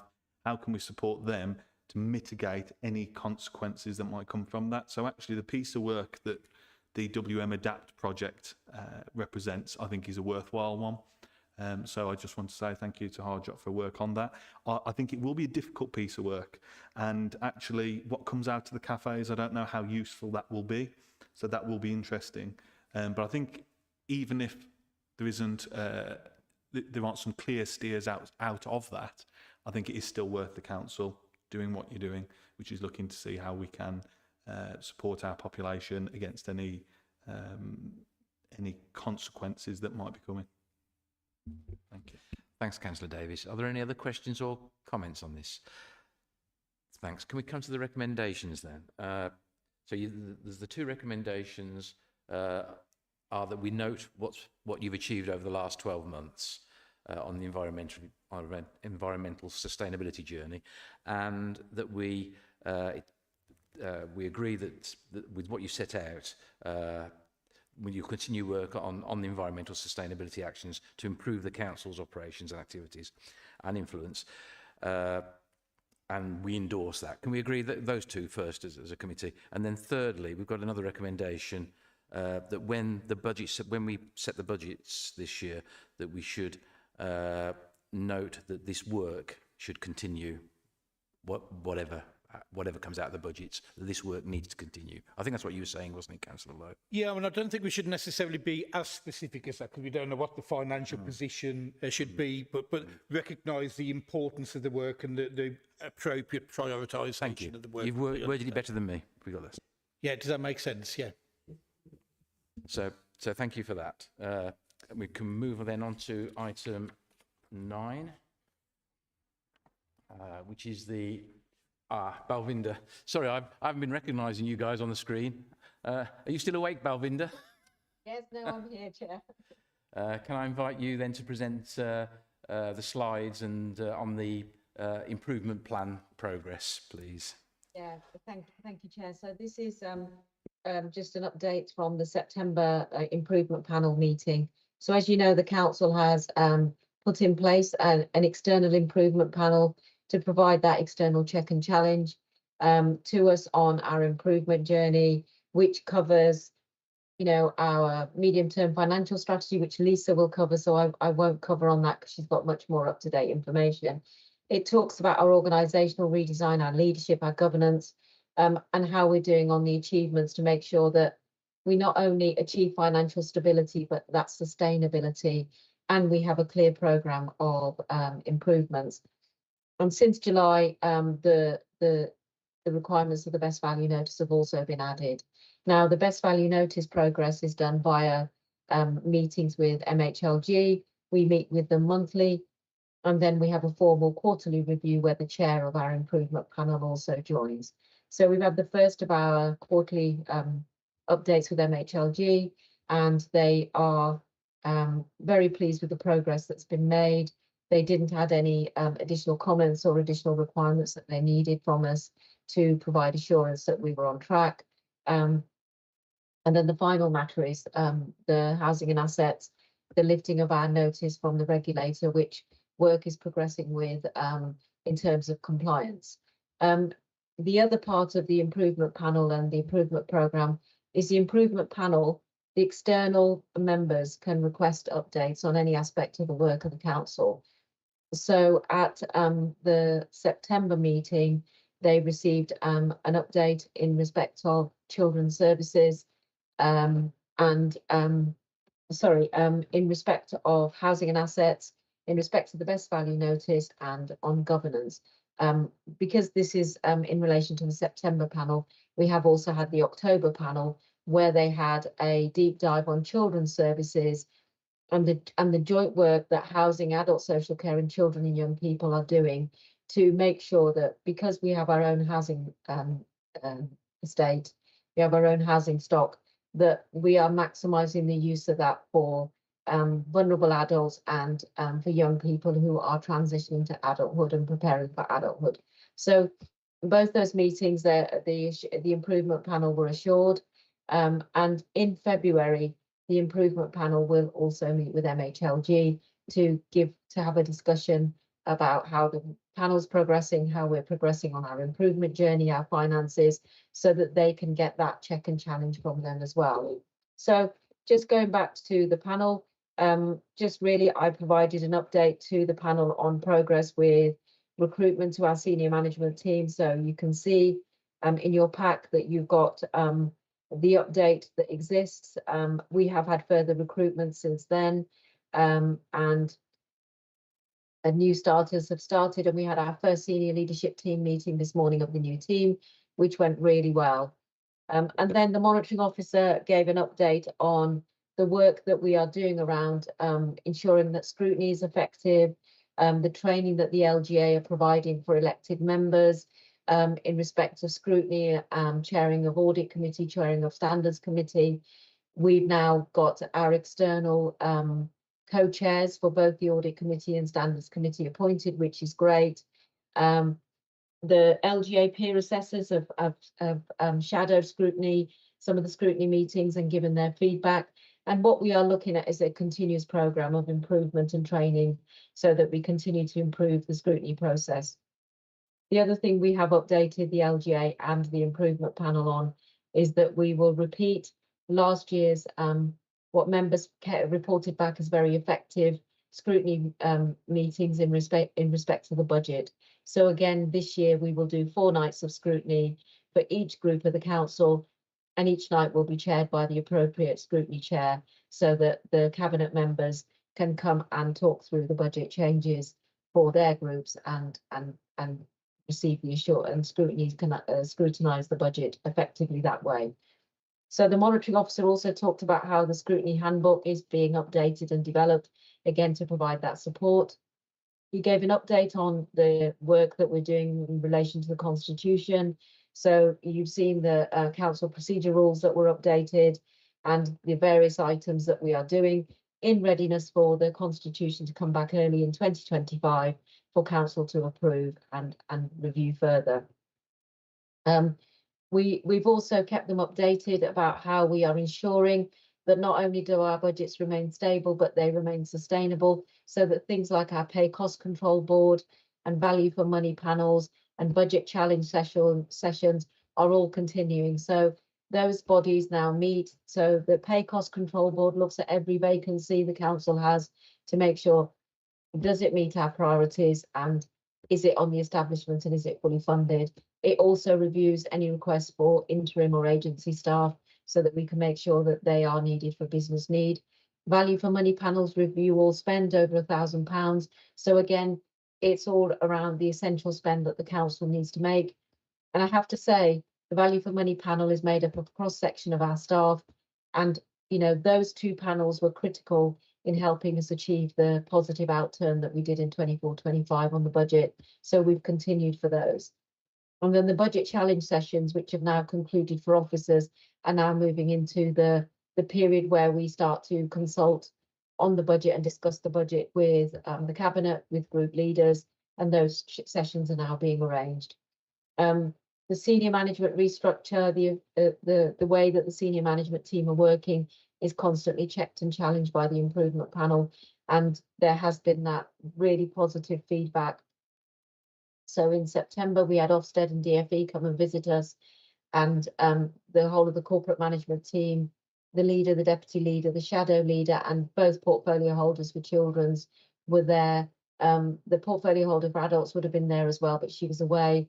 But they were very, very pleased to see the whole council approach to improving children and young people services. And we also had a visit from MHLG where they met the management team and were able to ask any questions about priorities and plans. And all these are designed to provide assurance, but also to give us that additional check and challenge about, have we got everything in hand? Is there anything we should be doing that we're not doing? Or is there anything that we're doing that perhaps we need to accelerate further? But so far, feedback has been really positive. The other thing I'm really pleased to report is that the Golden Triangle, which is the 3 statutory officers, your head of paid service, your monitoring officer, and your section 151, those meetings take place regularly.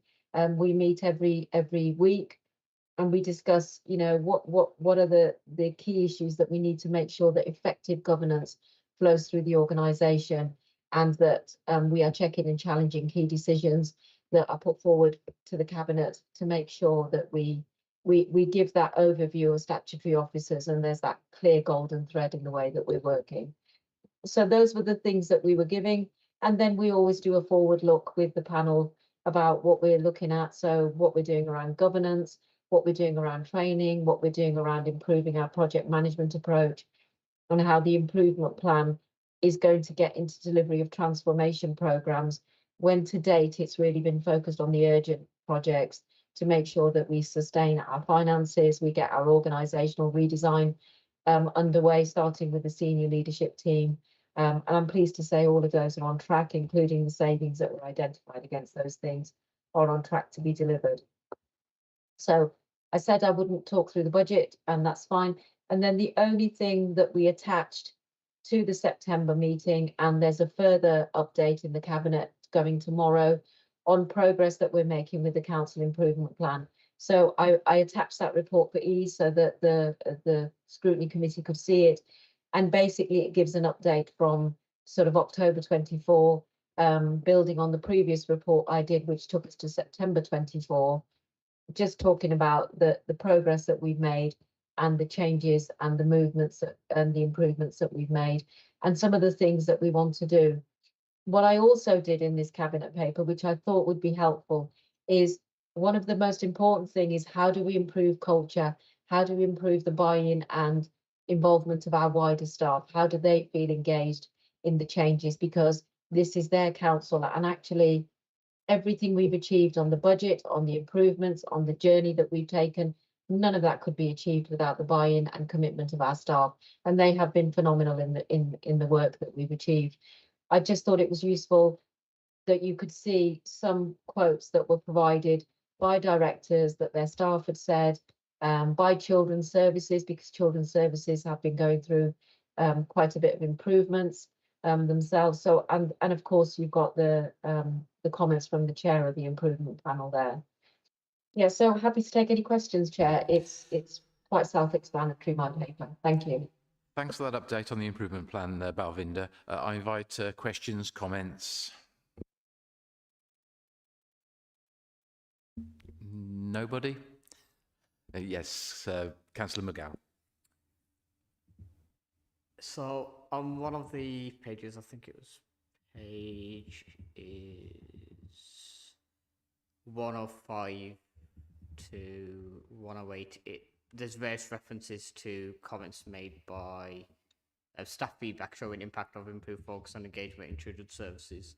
There's some interesting, shall we say, comments in the feedback there.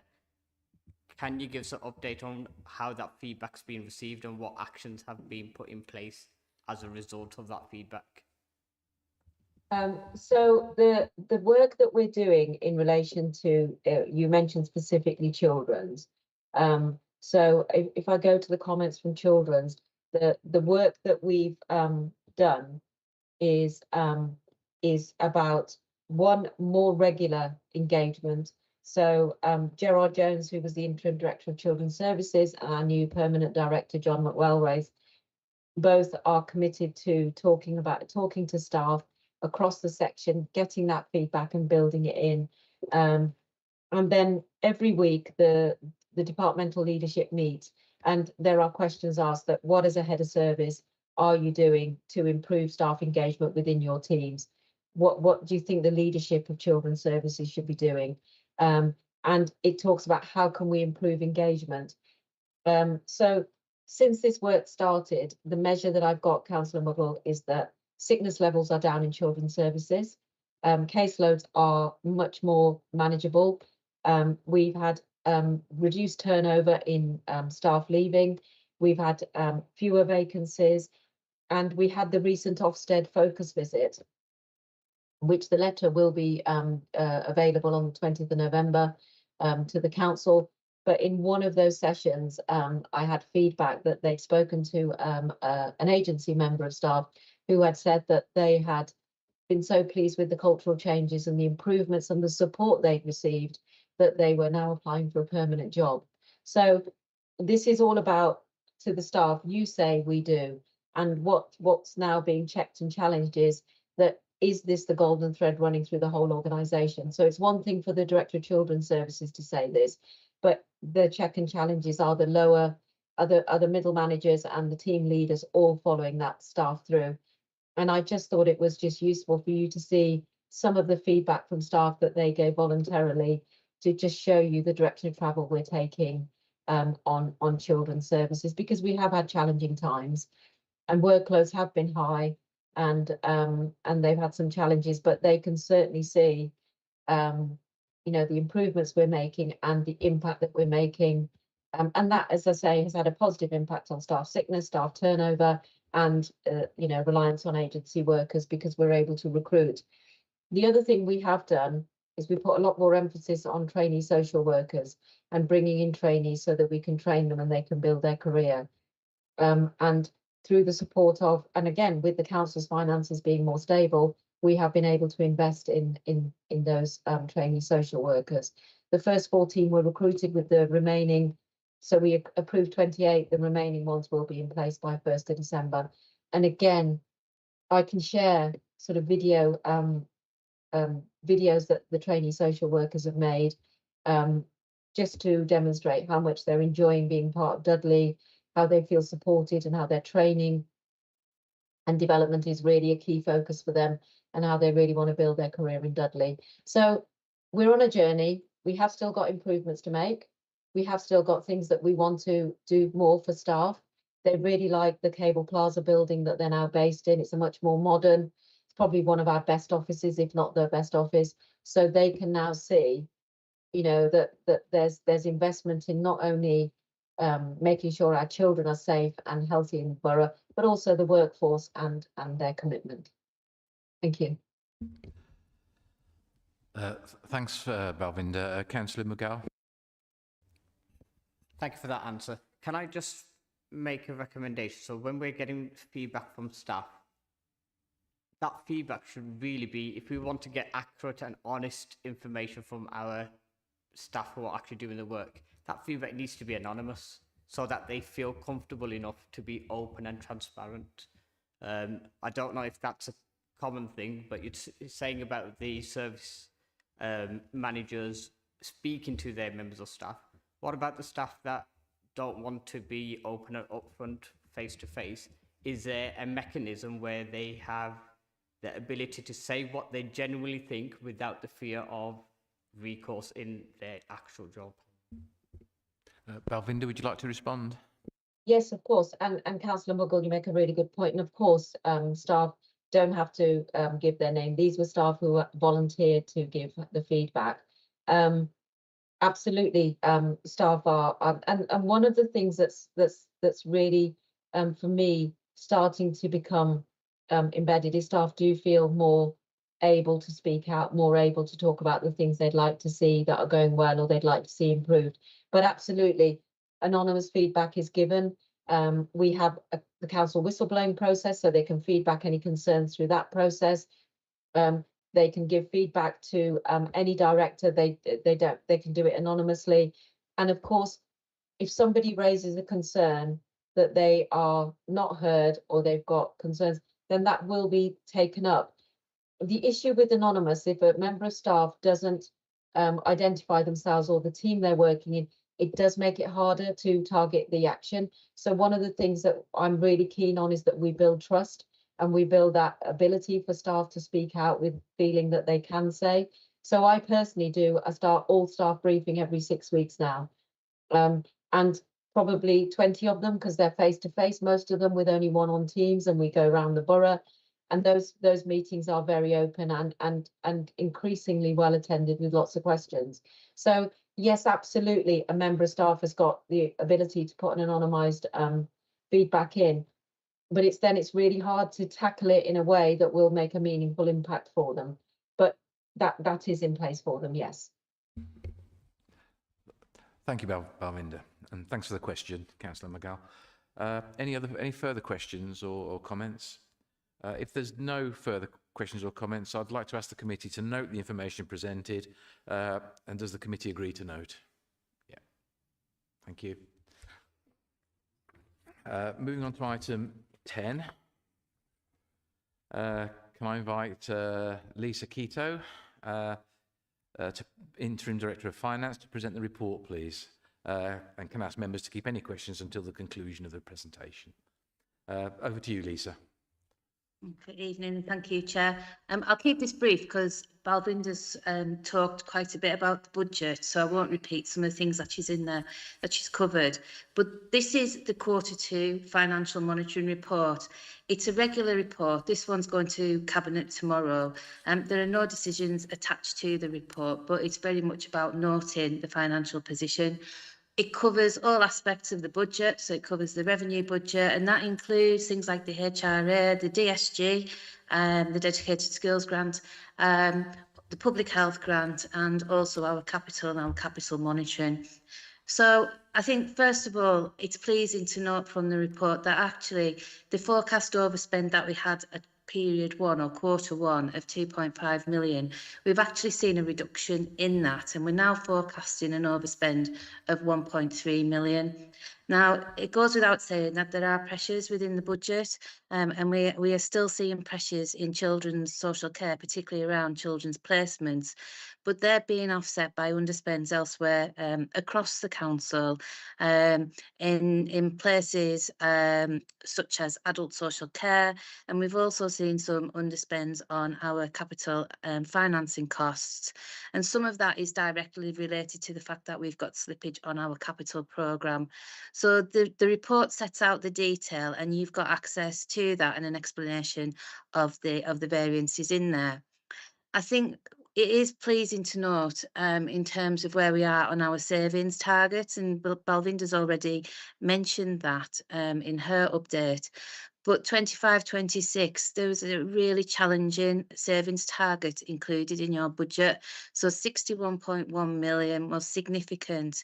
And it's pleasing to note that based on what we know at the end of September, that 88% of those savings have either already been delivered or are on track to be delivered. So that is really good and really promising progress. And I think that sets you up well going into future years as well, where we see that we've got an increase in savings going forward. It does mean that there are some savings that aren't on track, and they've either been rated amber or red, but services are really working proactively and positively to identify alternatives, and we're seeing some underspends which we're able to offset. I think it's important that the committee notes that even though we've got an overspend of 1.3 million, I do expect that we're able to close that by the end of the financial year. And I think that will either be achieved by a continuation of the good work that's going on in directorates to identify savings or to hold underspends. And if that's not achievable, then we do have a contingency that was set aside to manage some of the in-year pressures, and we can use that if we don't achieve a balanced budget through that first option.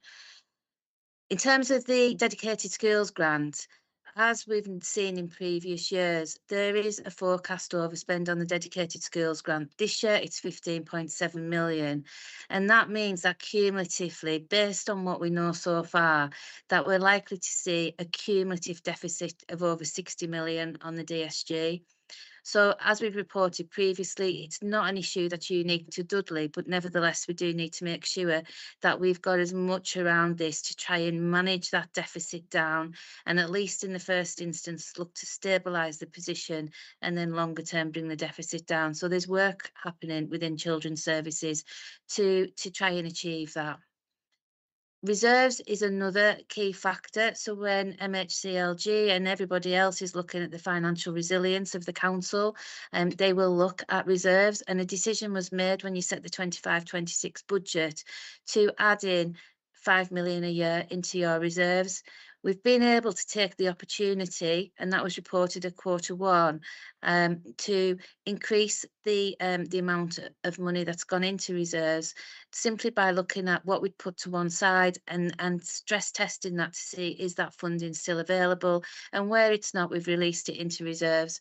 So just to give you a bit of an insight on that, we started at the beginning of the year with 42.9 million in reserves, in total reserves.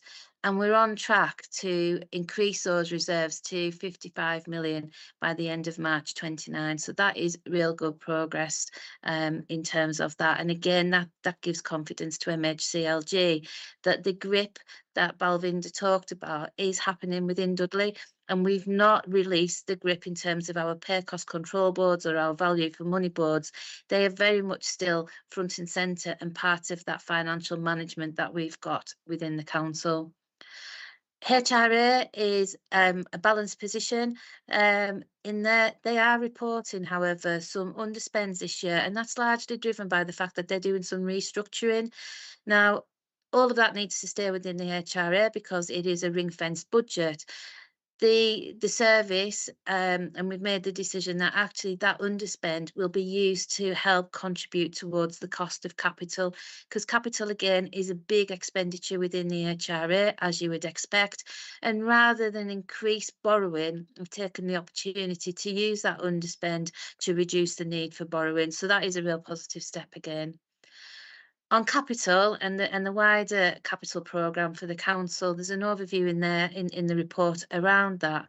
The capital programme for this financial year is over 180 million. To date, at the end of September, we'd spent 37 million, and we're forecasting to spend just over 140 million by the end of the financial year. The capital programme is something that is still under review, and there's more work happening internally with the council.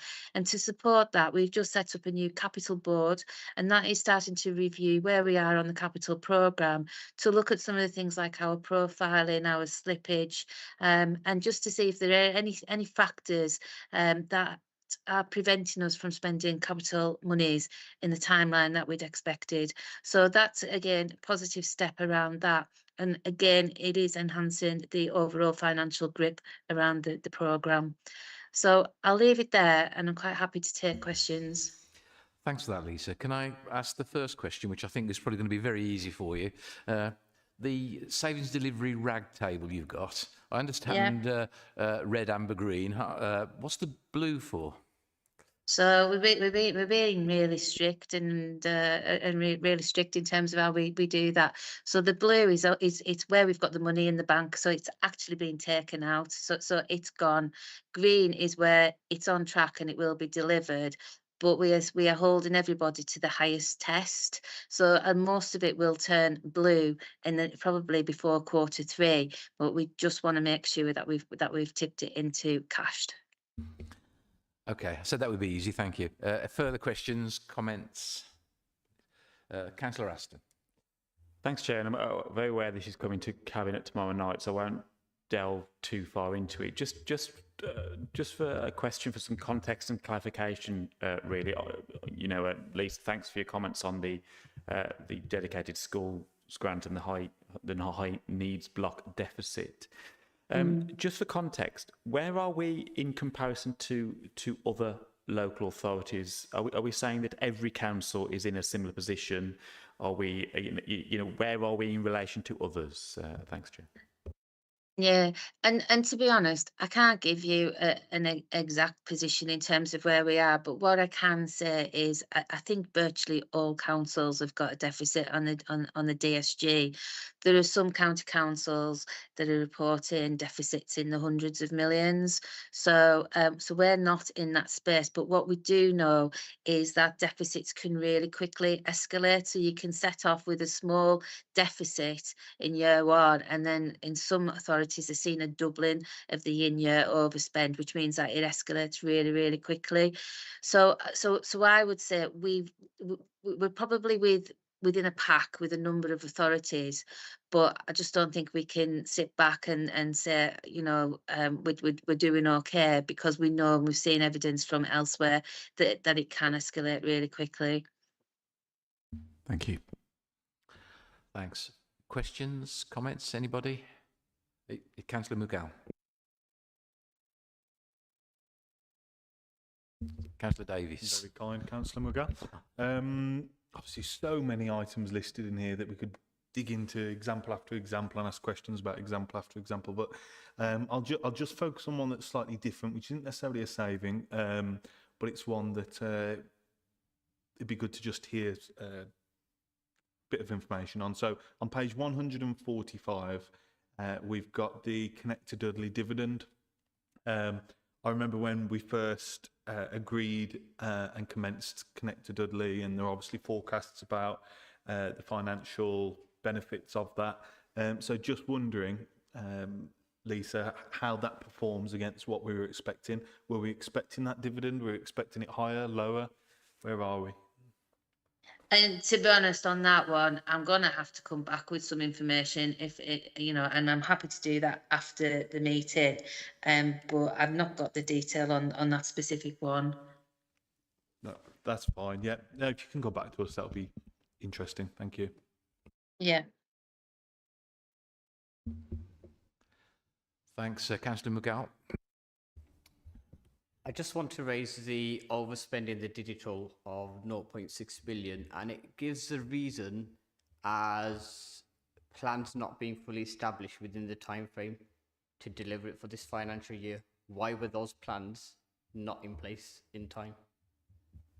So I can't comment on that in terms of that I wasn't around when the budget was set, but what we have been doing throughout the year, and it goes back to that comment about savings being rated as blue or green or amber, is that we've been really working hard with all directorates just to make sure that we've got really solid plans that sit underneath all of those savings and that they are on track.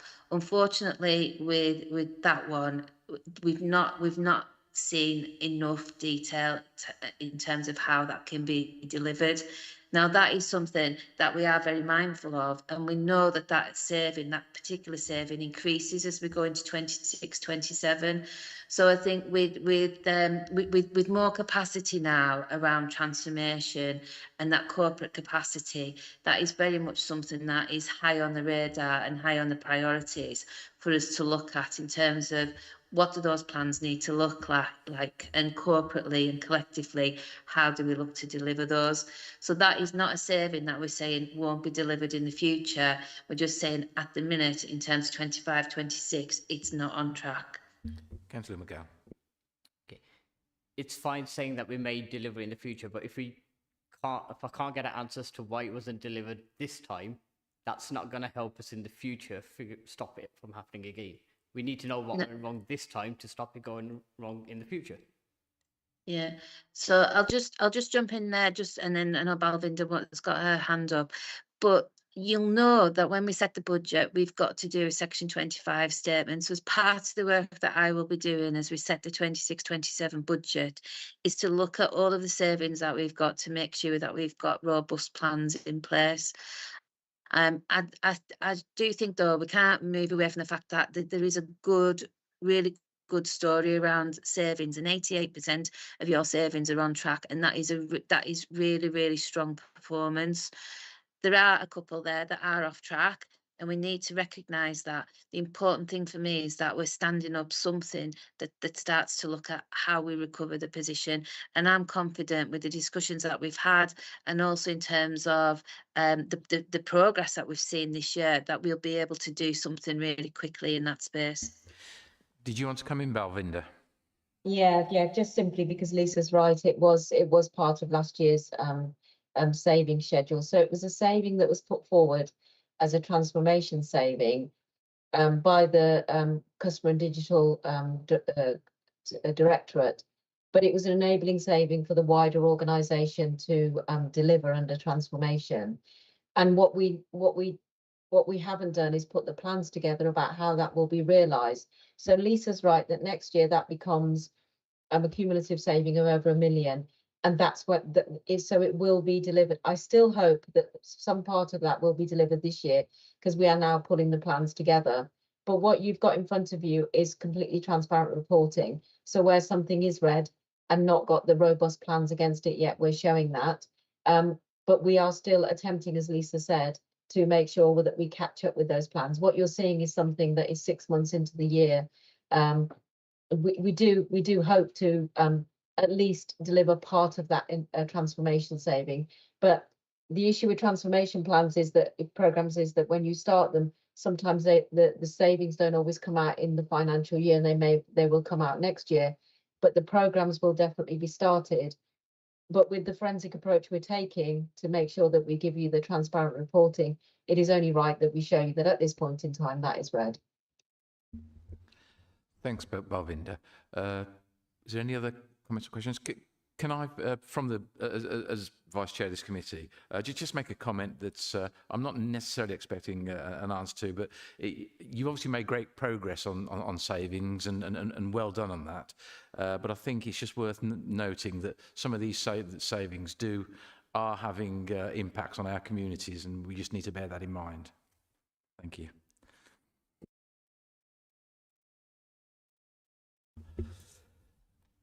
If there's no further questions, I'd like to refer members to the recommendations set out in the report under paragraph 2, where the committee have been asked to note the recommendations. Does the committee agree? Thank you. I think that was an aye. Thank you. Moving on to agenda item 10. There are no questions under Council Procedure Rule 11.8. So there's no further agenda items. I declare the meeting closed. Thank you all for attending and for your contributions to the meeting. Have a safe journey home.